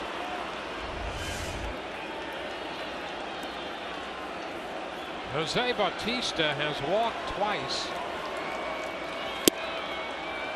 And there's a first pitch strike.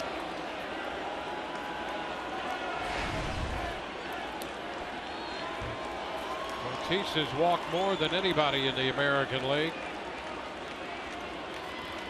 33 times with the 2 tonight.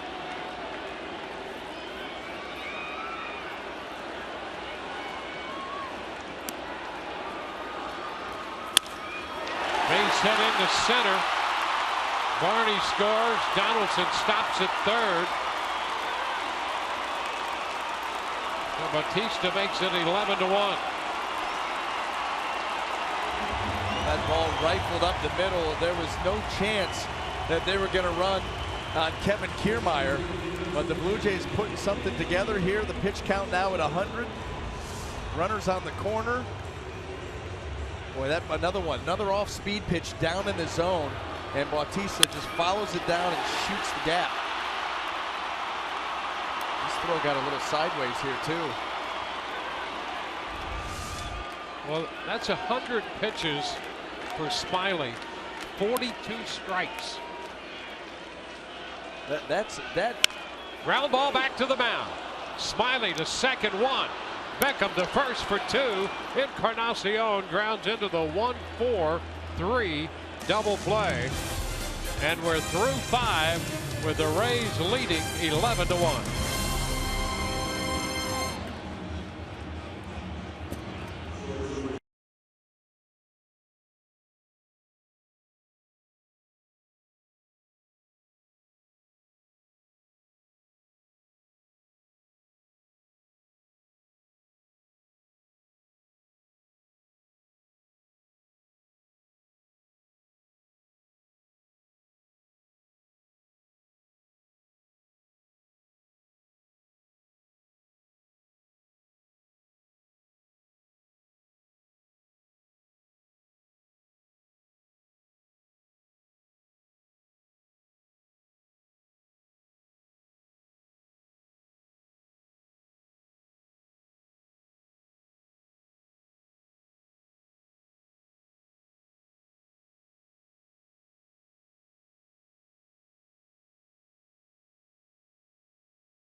Defensive night for the Rays started by Steve Pearce with a 2-run home run to left field in the first. Tim Beckham jumped on a 3-1 delivery, belting a home run in the second inning to make it 5-0. And before the third inning was complete, Curt Cassali hit a 3-run home run, capping a 4-run third. Rays added 2 more in the fourth on a double by Jennings, and they have an 11-1 lead. Smiley in the Rays dugout. Conversation with Jim Hickey. Well, what an interesting night it's been for Smiley to get all of this run support on a night when he's thrown more pitches out of the strike zone than in the strike zone. But he leads 11-1. And what is remarkable about that is we're 101 pitches into his outing and still more balls than strikes. Yep. And you've only given up 1 run. I mean, I'll tell you that that first pitch he made to Encarnacion to get the double play, maybe the biggest first pitch strike he's made tonight. Yeah. Yeah, because I mean, a couple more. I mean, we don't even want to think about it, but regardless, this could be the most impressive, in a very strange way, the most impressive outing of the year for Drew Smyly, because to go out there 5 innings, over 100 pitches, give up just 1 run and throw more balls than strikes is really You'd think it's impossible. Yeah, it's incomprehensible. And yet here we are. That's why this game, you never know what you're going to see, because none of that makes sense. Seen some changes made by the Blue Jays defensively here in the 6th inning. Taylor Motter goes to 3-2. Steve Geltz up in the bullpen for the Rays. Motter chops this one foul. They have Josh Tolley now doing the catching as we play in the 6th inning. Andy Burns is at third. Goins in the game. At shortstop, Ezekiel Carrera in the game in right field. Here's Motter hitting one back into left field. And Saunders started to feel for the wall, had room, and made the catch.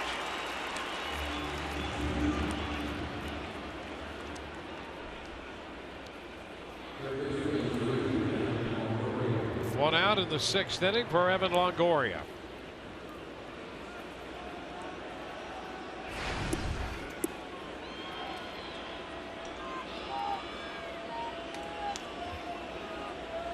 Evan singled and scored in the 3rd, walked and scored in the 4th. Strike. Joe Biagini, the right-hander.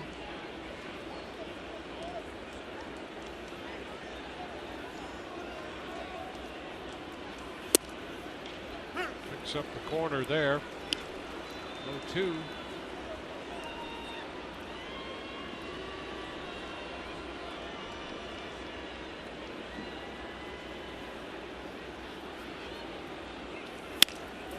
Down to third. Burns up with it. Throw to first in time. Well, it's 5 in a row retired by Biagini since taking over. And you know what? I was just going to say, it's no wonder that the Toronto Blue Jays looked at Joe Biagini and thought, you know what, worth a Rule 5 draft pick. And then he went out and made the team. It makes sense. He looks good. He works downhill. Got a good curveball. Got a fastball with some life on it, especially when he keeps it down in the zone.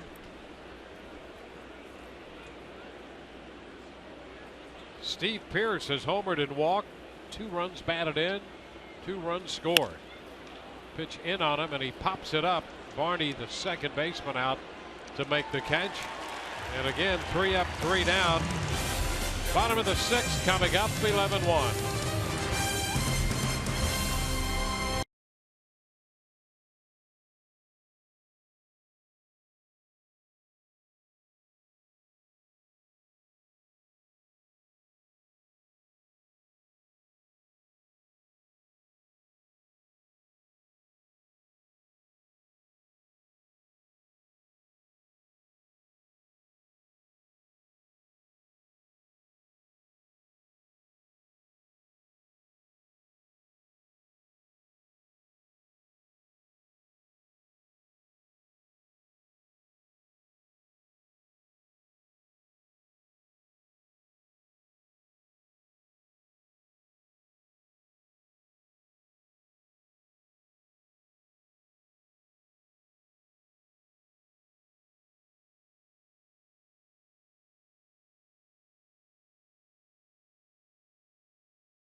Baseball on Fox Sports Sun is brought to you by Jeep.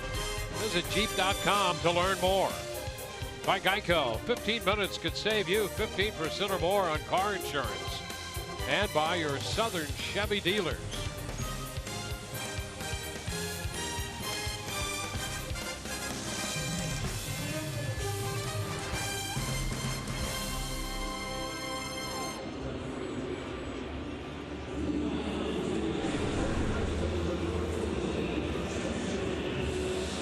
Steve Geltz will be the new pitcher. Drew Smiley working 5. I had to recalculate those. Looking at my scorebook and the strikes and non-strikes. He had 59 strikes out of 101 pitches. So it's better. Way different. Makes more sense. Yeah. And as you can tell, I don't keep track of balls and strikes.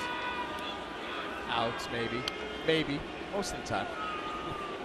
Meanwhile, want to know the count to Justin Smoke. Well, I'll tell you what, though, it still doesn't take away from what you said about that first pitch ground ball double play. How important was that? Because it ended his night.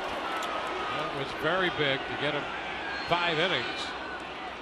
Jennings takes care of Smoke. Well, Sousa's moved over to play center. And Motter is now out there in right field. As we mentioned, he can play all over the place.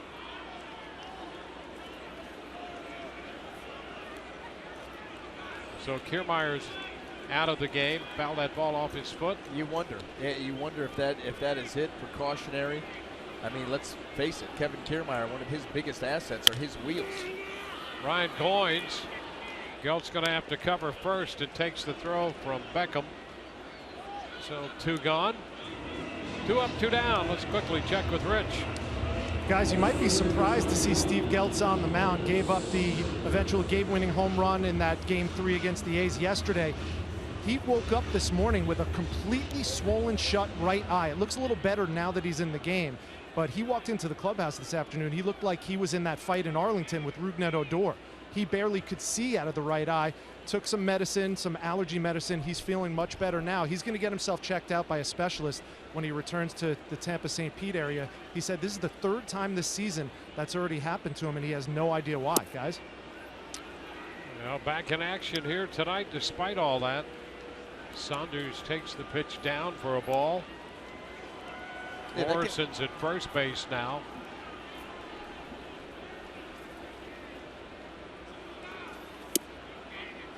Did he go? Yes, he did. It's 1-1.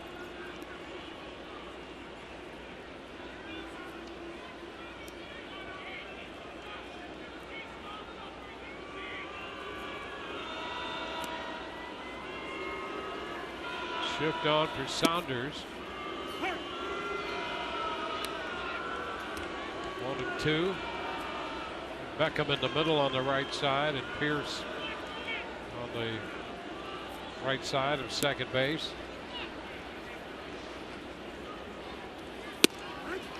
And strike 3 call. A 1-2-3 6th inning. On to the 7th. 11-1.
Clearly out in front of this ball game, 11-1 as we head into the top of the 7th inning. And here's what's coming up tomorrow on Rays Live, the pregame show presented by your Gulf Coast Honda dealers. Going to have an interview with Chris Archer as he gets ready to take the hill. And apparently I'm going to be sitting down with pitching coach Jim Hickey, and that should be a lot of fun. Yes, we'll go for right. He's promoing his big interview. We'll watch him tomorrow. We'll head into the 7th inning. Bruce Storen, the new pitcher. And a shot up the third base line off the bat of Steven Souza Jr. and he's headed to second. That ball went to the corner and stayed there. Saunders had to go in after it. 3rd hit of the night for Steven Souza Jr. Storen follows Happ Antolin and Biagini to the hill for Toronto, and he's greeted this way. Well, and it has not been easy going for Drew Storen here in 2016 with the Blue Jays. He's got an ERA of 8.25 in 15 games. He finds himself, he came over in spring training. He was competing for the closer's role with Roberto Osuna. It's not going well.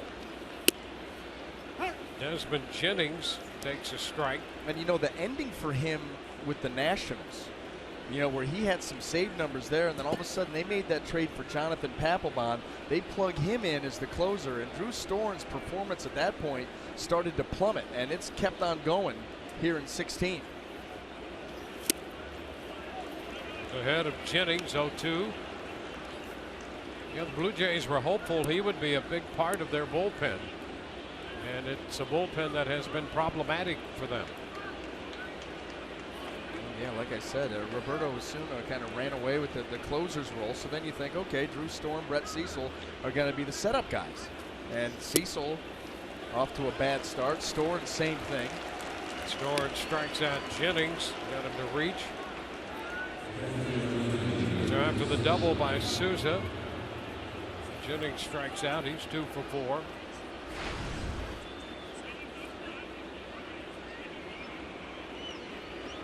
Kurt Cassali connecting in the 3rd inning for his 5th home run of the season.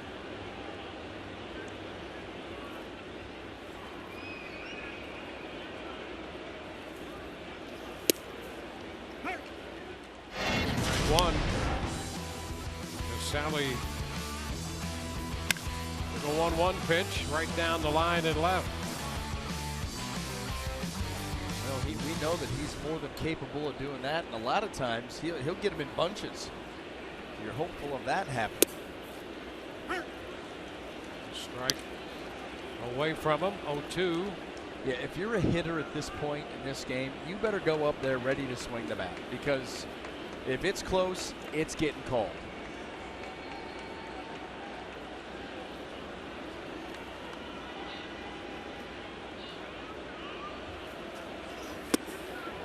Swing and a miss.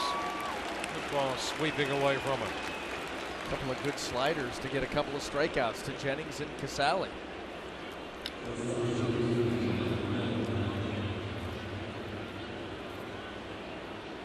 Well, Brad Miller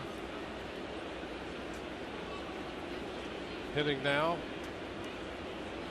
Hey, when I sit down with Hick tomorrow, anything you want me to ask him? Yeah. Taking. Okay. Yeah. I'll look forward to that. The pitch is down to Miller.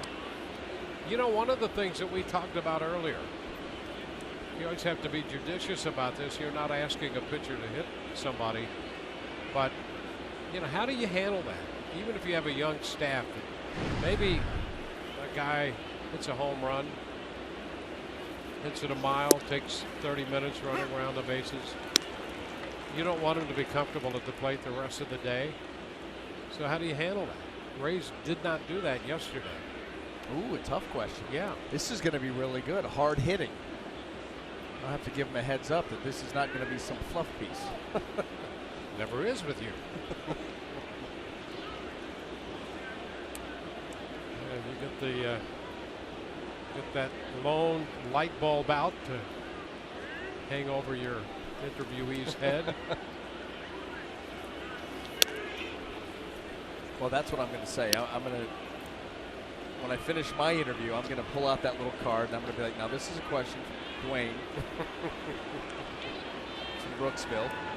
And he wants to know.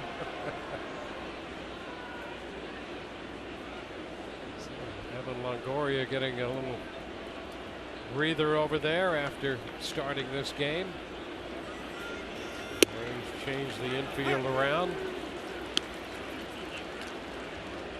Miller hitting in the 8th spot. Kiermaier left when Souza Jr. moved over to center and Motter moved out to right. Changes on the infield. Tim Beckham.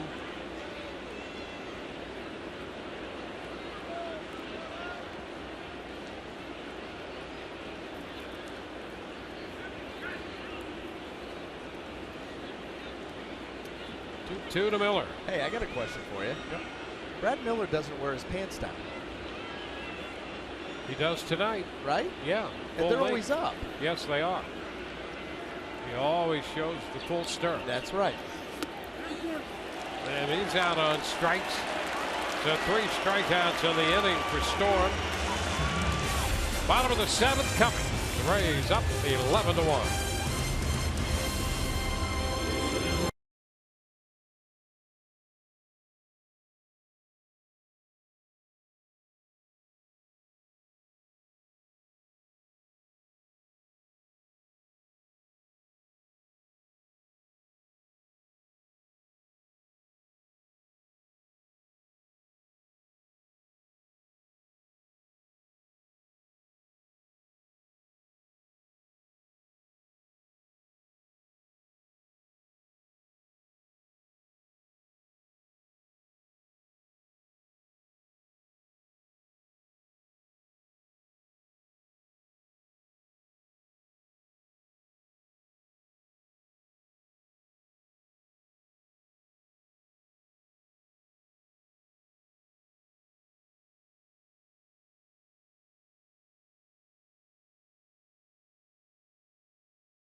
Big offensive night for the Rays. They struck early and struck often, building an 11-0 lead at the end of 4. It's now 11-1, and our game moves on. Bottom half of the 7th. Josh Tolley, who took over behind the plate an inning ago from Martin, will bat. Ryan Webb, the new Rays pitcher. Pitch is low. Barney, the second baseman, will be next. There's a line drive, and it's just over the head of Miller. The extra length on those pants weighed him down. Short pants, he gets that extra inch or 2 and makes the grab. Yep. Just a little lighter off your feet. Yeah. Totally has a hit. It was close. It was close. Almost a heck of a play there by Miller. Darwin Barney.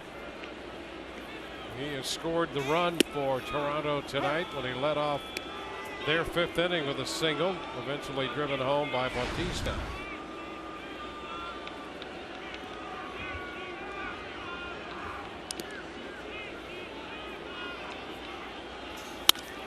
Ground ball. Beckham. Miller 1. First base, not in time there. Well, this is the one thing about Ryan Webb that you love. Gives up a base hit. He's always going to put himself in position because of the sinking action on his fastball and the fact he gets a lot of ground balls. The pitch here by Tim Beckham took way too long to get to Brad Miller, and that's why the Rays didn't turn that. They put themselves in position to do it, but the backhanded flip just took forever to get there. And yeah, look at Tim Beckham's thinking right there, how would I have done that differently to get it there quicker?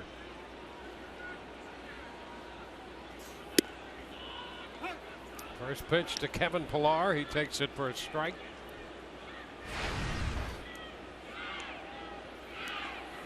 Pillar 0 for 3, line to right as last time.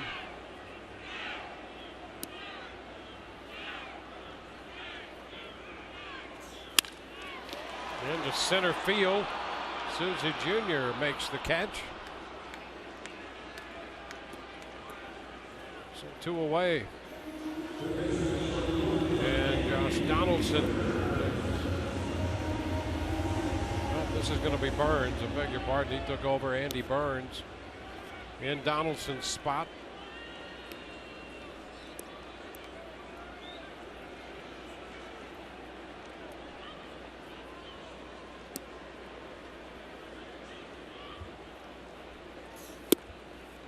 There's a strike. Donaldson finished the night 1 for 3 with a double his last time up.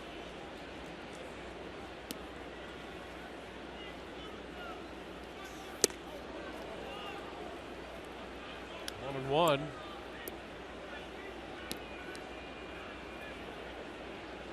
Burns came up 10 days ago from Buffalo.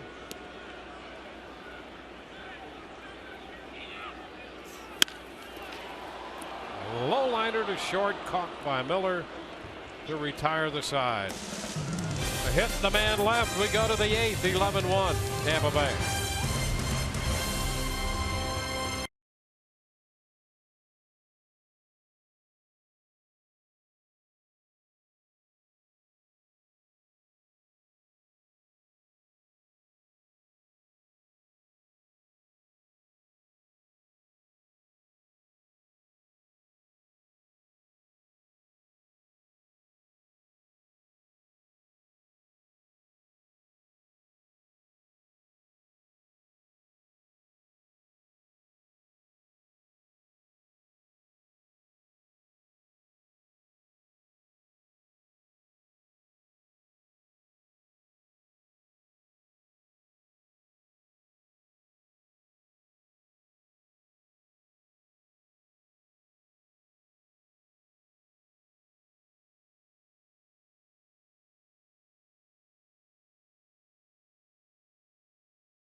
Ball on Fox Sports Sun is brought to you by Jeep. Visit Jeep.com to learn more. By Nissan. Choose Nissan today for great offers on our most exciting lineup ever. And by your Gulf Coast Honda dealers.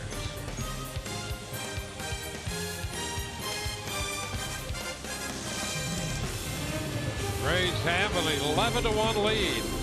They come in to hit in the 8th. Drew Storen worked an inning. Gave up a hit, struck out 3.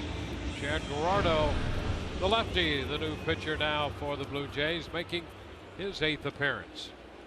Well, he's worked a total of 6 innings. Hasn't walked anybody. 4 strikeouts. Opponent's average of 143. So I'd say Chad off to a good start here with Toronto.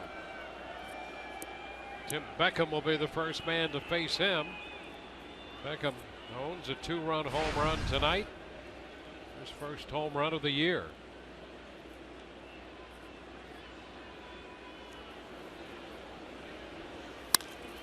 Ground ball 3rd. Long throw by Burns. And it's perfect right there. That was a strong throw by Burns because he had to close ground towards the line and back up. And then unleash it across the field. Nice play. Let's take a look at it.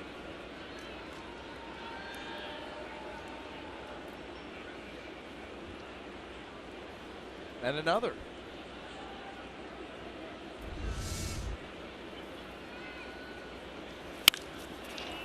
Brandon Geyer shooting one deep to left. That ball's going to be off the wall. He's going to dig for 2, and the throw is not in time. He hustles his way into second base with a double. Saunders got a great carom right back to him, played it well and made it close at second base. So Geyer picks up his 6th double of the year. Well, you knew Brandon Geyer. They're not keeping him at first base. He's going to go for 2 on this. Problem is he hit it so hard and it got out there so quick and off the wall right to Saunders. This allowed him to play a nice strong throw. And you're just fortunate that Brandon Geyer on that slide into second base didn't jam something. That's a heck of a throw. Coming in hot.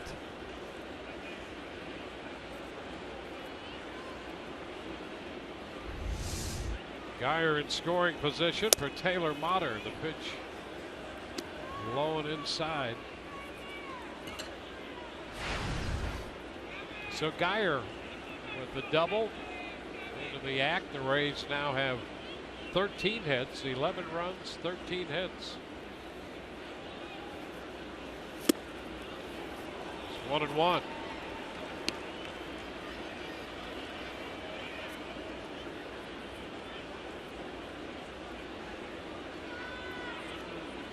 Logan Morrison is on deck. He's occupying the spot originally occupied by Evan Longoria.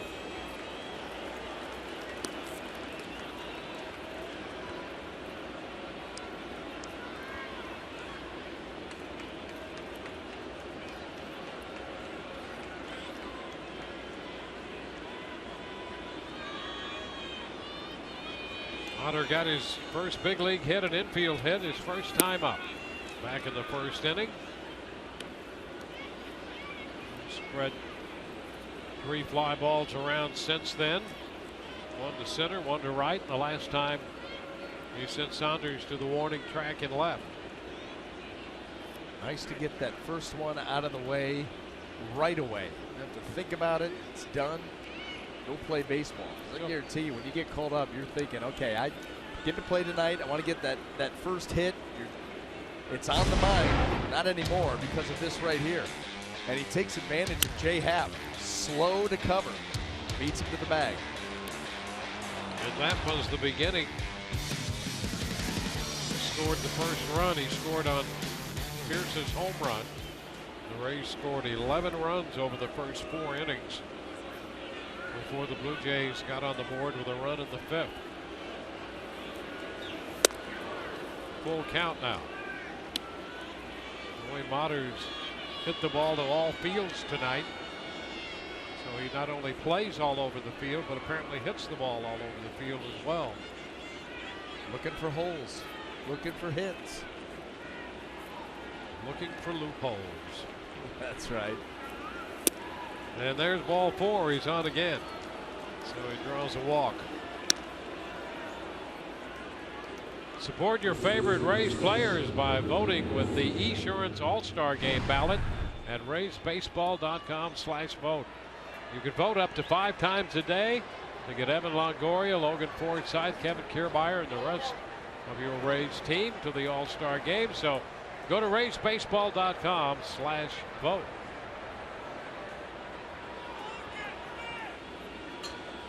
Logan Morrison with men at first and second. In against the lefty. Sends a fly ball back at third.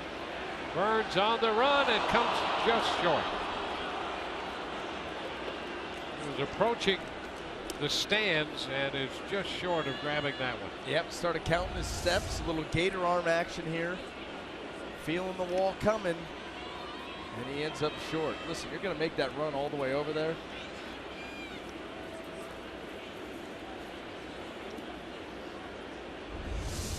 No, gives Morrison another chance.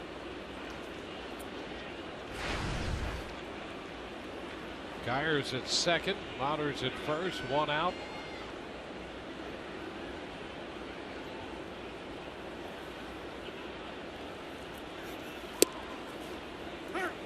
It's a strike. It's 0-2.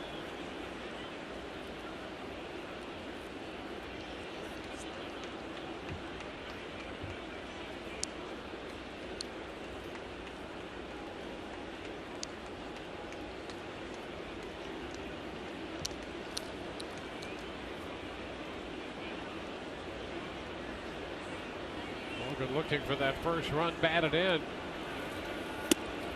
Takes one wide. They could get Geyer in. It would give the Rays an even dozen in the run department.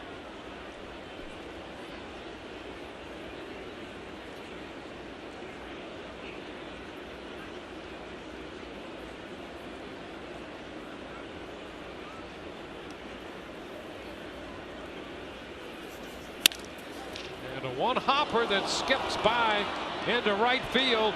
Here comes Geyer to the plate, and he is out at the plate. Logan Morrison got one into right and is denied that first RBI.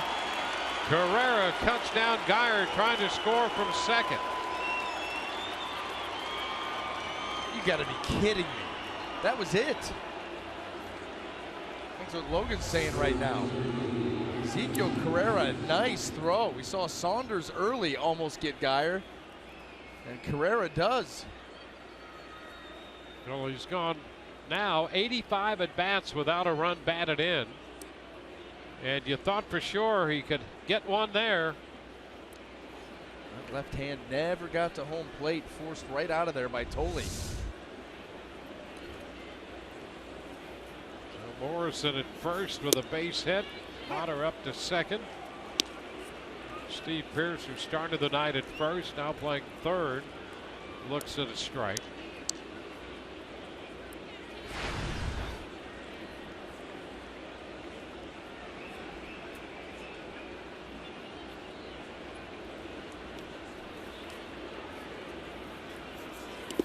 Into the dirt.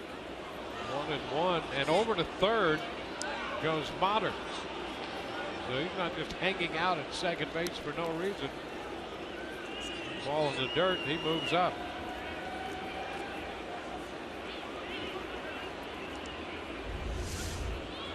Anticipation. You see the secondary lead and the ball in the dirt, a little shuffle, and off he goes.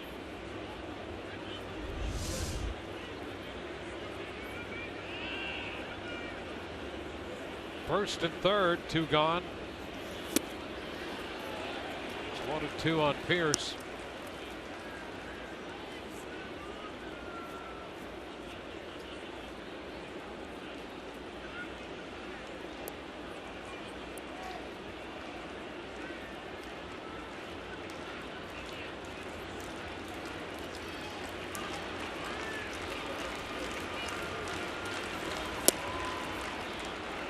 Two and two. Gerardo, the fifth pitcher of the night, utilized by the Blue Jays. It's Dana Evelyn in the bullpen for the Rays. Yeah, that's the tough thing for manager John Gibbons in a game like this, is how to dole out the innings of that bullpen when your starter gets knocked out so early. Base hit up the middle. Motter scores. Over to third goes Morrison. Pearce drives in his third run, and the Rays do make it, and even doesn't. It's 12-1 now. Well, not taking the foot off the pedal. Everybody wants to have a good at-bat. Everybody wants to get in on the action. And Steve Pearce right here just hammers that ball up the middle.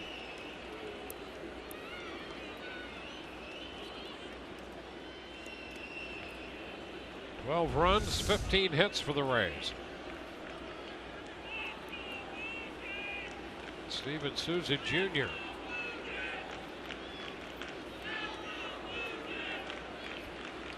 It's a 3-hit night for Souza Jr. One ball, no strikes. Happ worked 2, Antolin 2, Biagini 2, Storen 1. Gerardo in his first inning. He's behind Souza Jr. 2-0.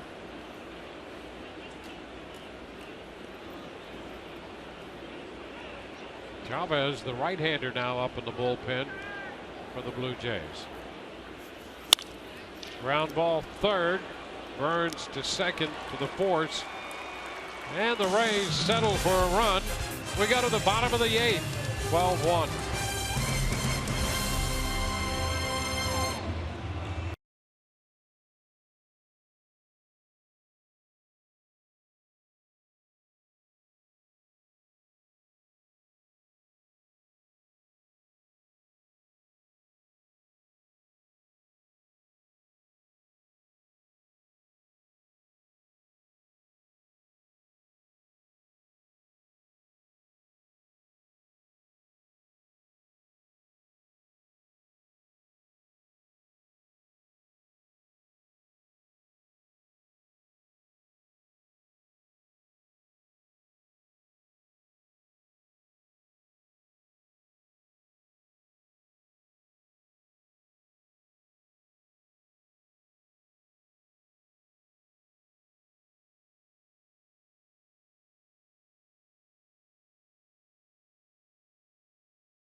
in the opening game of this road trip for the Rays. As we go to the bottom of the 8th. Still to come on Rays Live, the post game presented by Checkers. Brian and I will be around to anchor the coverage. Kevin Cash will have his post game press conference. We'll have that. Rich Hollenberg will gather interviews from the clubhouse. The Rays coming in off a disappointing loss at home yesterday. Jumped out early to a big lead tonight. Dana Evelyn, pitcher number 4 for the Rays. He faces Ezekiel Carrera. First at bat for Carrera, who's now in right field, and the pitch is a strike.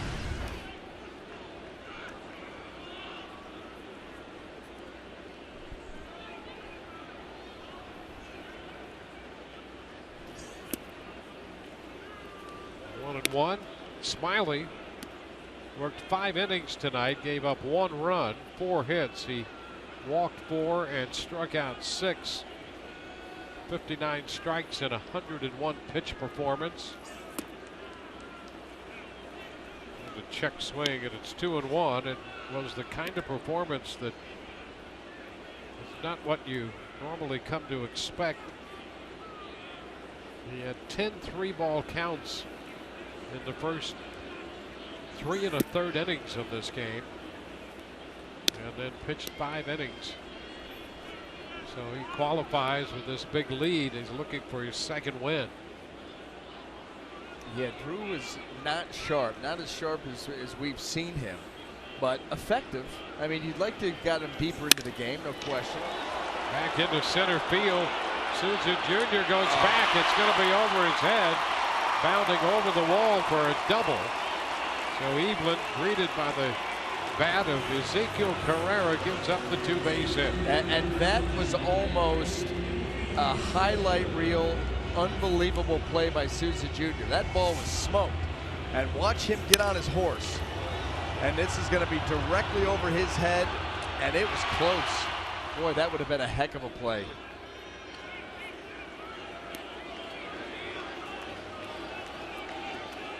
Gathered himself before he made contact with the wall. A great effort by Souza Jr. Could you imagine if he makes that catch, and the little exchange that he had the other day with Kiermaier in center field when he made that little hop on the fly ball. Oh, yeah. He makes that catch and he goes, listen, anybody can do it. Anybody can do it. Could you imagine? You're out of the game, you foul the ball off your foot. Yeah. Have to go out there and make catches like that. Now another one into center, 1 hop. Carrera's going to head to the plate. Throw will come through, not in time. Encarnacion makes it 12-2. Evelyn greeted by a double and an RBI single.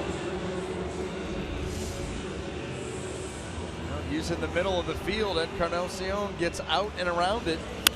Base hit into center field, drives that run in.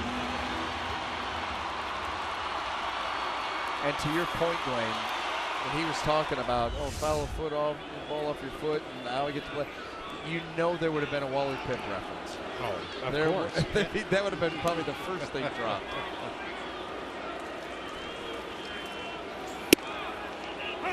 And the strike to Justin Smoke. Smoke taking full advantage of an opportunity here in Toronto to play first base. And he has swung the bat well. Ground ball short. Out at second. Beckham's flip over to first, and that's a 6-4-3. Miller, Beckham to Morrison. So the double play takes care of Encarnacion's base hit. Suddenly the bases are empty with 2 outs.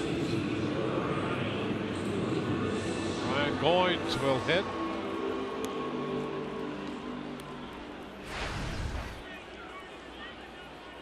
He grounded out in the 6th inning, 0 for 1 after taking over for Troy Tulowitzki.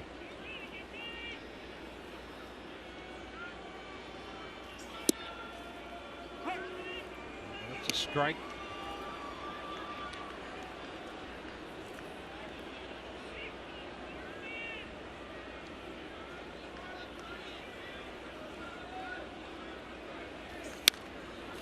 Final back.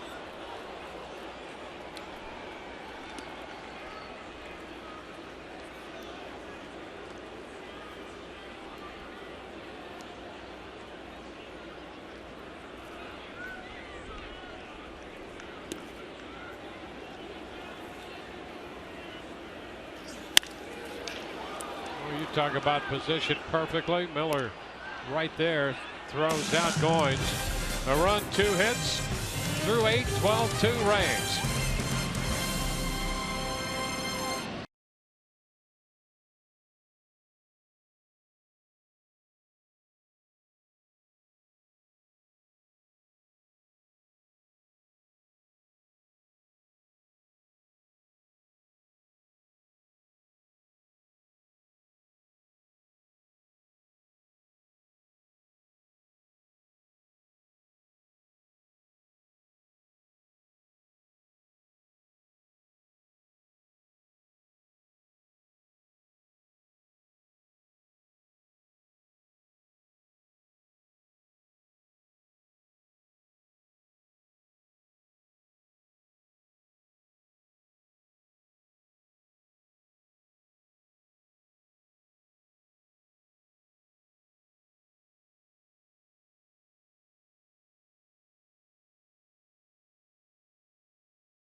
Game 2 of the series comes your way tomorrow, and Chris Archer will be after his 3rd win of the year. We'll greet you at 6:30 on Fox Sports Sun with the commencement of our coverage leading up to the first pitch.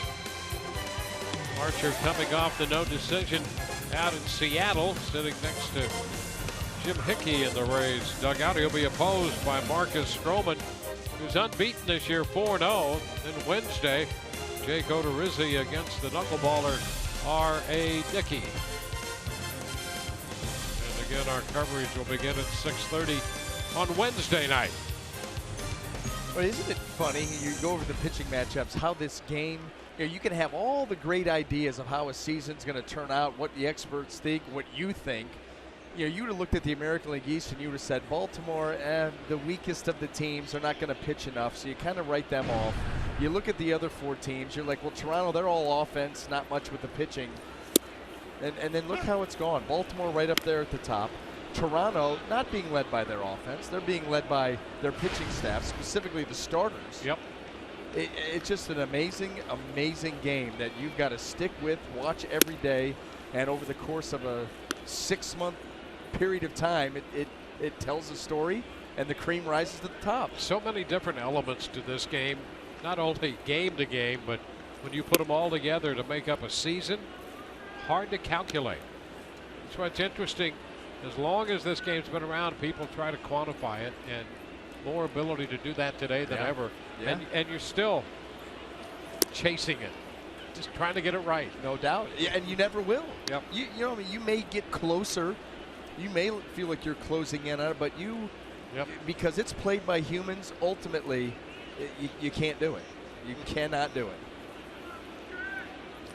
3-1, big cut there by Jennings.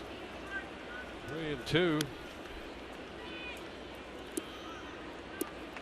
Jennings singled and scored in the 2nd, doubled in 2 runs in the 4th, and actually hit a ball about as hard as he's hit one all night in the 3rd inning, and lined out to Donaldson at 3rd.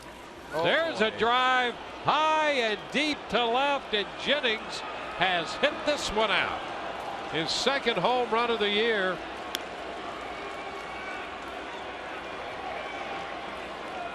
Oh, he hit that one a long way to left. His 3rd hit of the night. He continues to love this ballpark and has another big night tonight. The Yellowwood bringing the lumber, and that's what Jennings has done tonight with 3 hits. Hit the ball hard 4 times tonight. It's 3 for 5.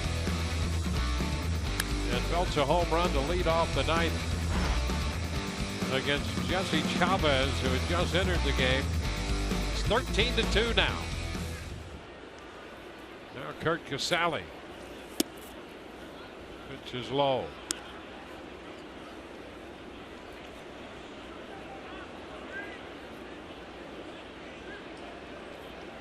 Rays with 54 team home runs.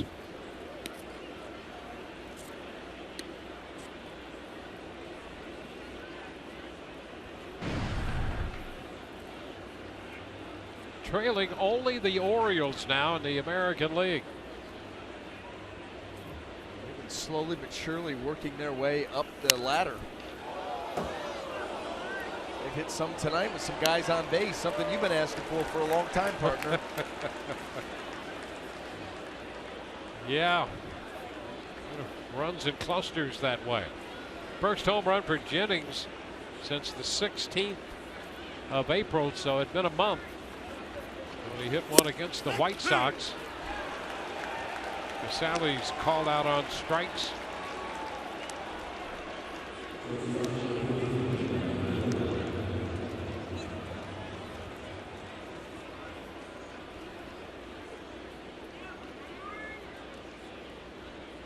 Pierce hit the first home run tonight. Beckham hit one. Cassali one, and now Jennings. Here's Brad Miller. Up the left side toward the corner.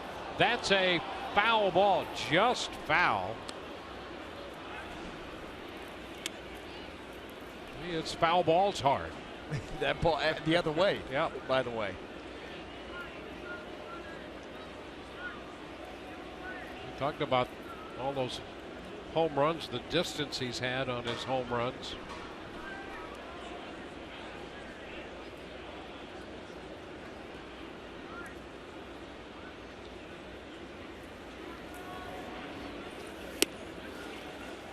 A strike, 0-2.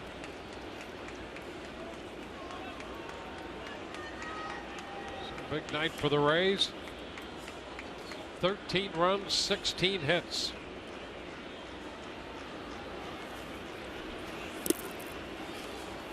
Now 1 ball, 2 strikes.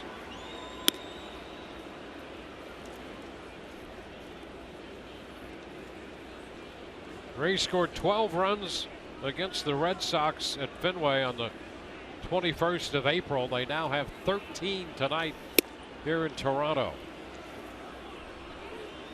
2-2.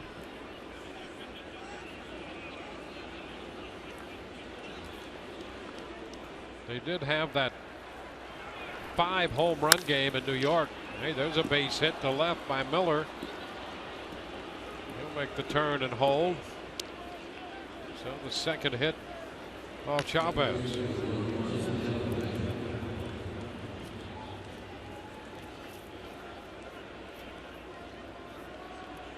Those hits they had until tonight was in that same game in Boston on the 21st of April. So 13 runs and 17 hits so far tonight. Ground ball third, grabbed by Burns. Out at second, out at first, 5-4-3. Burns, Barney to smoke. The Rays settle for a run on the home run by Desmond Jennings. We go to the bottom of the 9th inning. The Rays lead this game 13-2.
the ninth. Andy Romero will take the hill for the Rays. Fifth pitcher of the night, making his 14th appearance. 10 strikeouts and 13 in the third innings, and looking to wrap this one up here for the Rays. That opponent's average, how about that? 0.91. Does have some walks, but boy, they don't hit him. Michael Saunders leads it off. Left-handed hitting outfielder against the southpaw. Pitch up and away.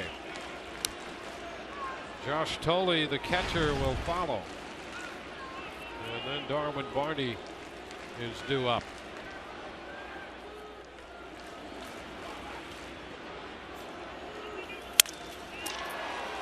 Miller positioned perfectly. Saunders is out number one.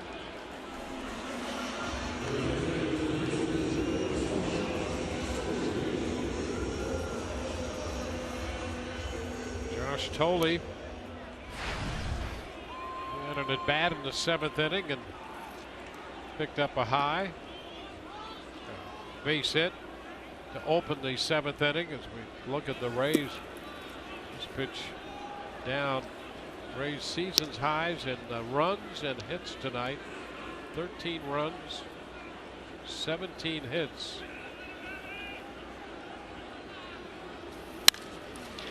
A high fly ball. Jennings in left is there. So 2 up and 2 down. The other thing that you like about it too, Dwayne, is 1, 2, 3, 4. The Rays have scored in 6 different innings. You know, they just continued to keep the pressure on, weren't content. And hopefully that rolls over and bodes well for the ball game tomorrow, because they're going to face a tough customer in Marcus Stroman. Fastball missing at 97.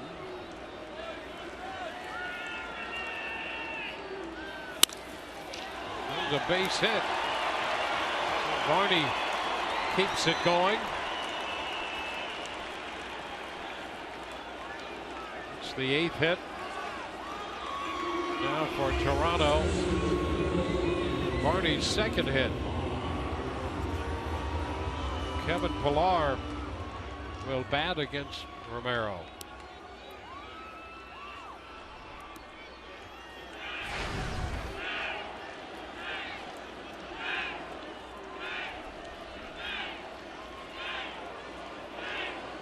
Sally's going to have a little visit on the hill. Boston rained out at Kansas City tonight.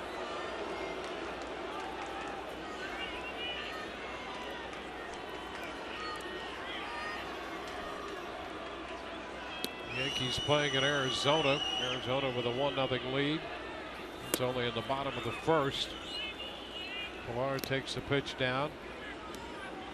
Baltimore and Boston started essentially tied for first, although Baltimore held first place by percentage points.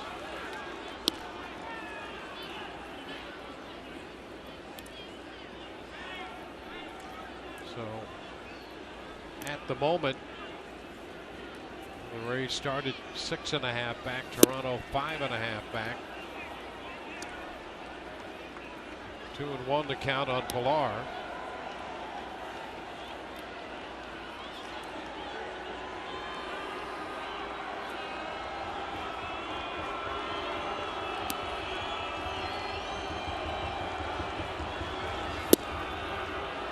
And it's 2-2 on Pillar. Nice off-speed delivery there by Romero. You know, known for his fastball because he can get it up there in the mid to upper 90s. But the ability to throw some off-speed pitches, a little change-up, slider.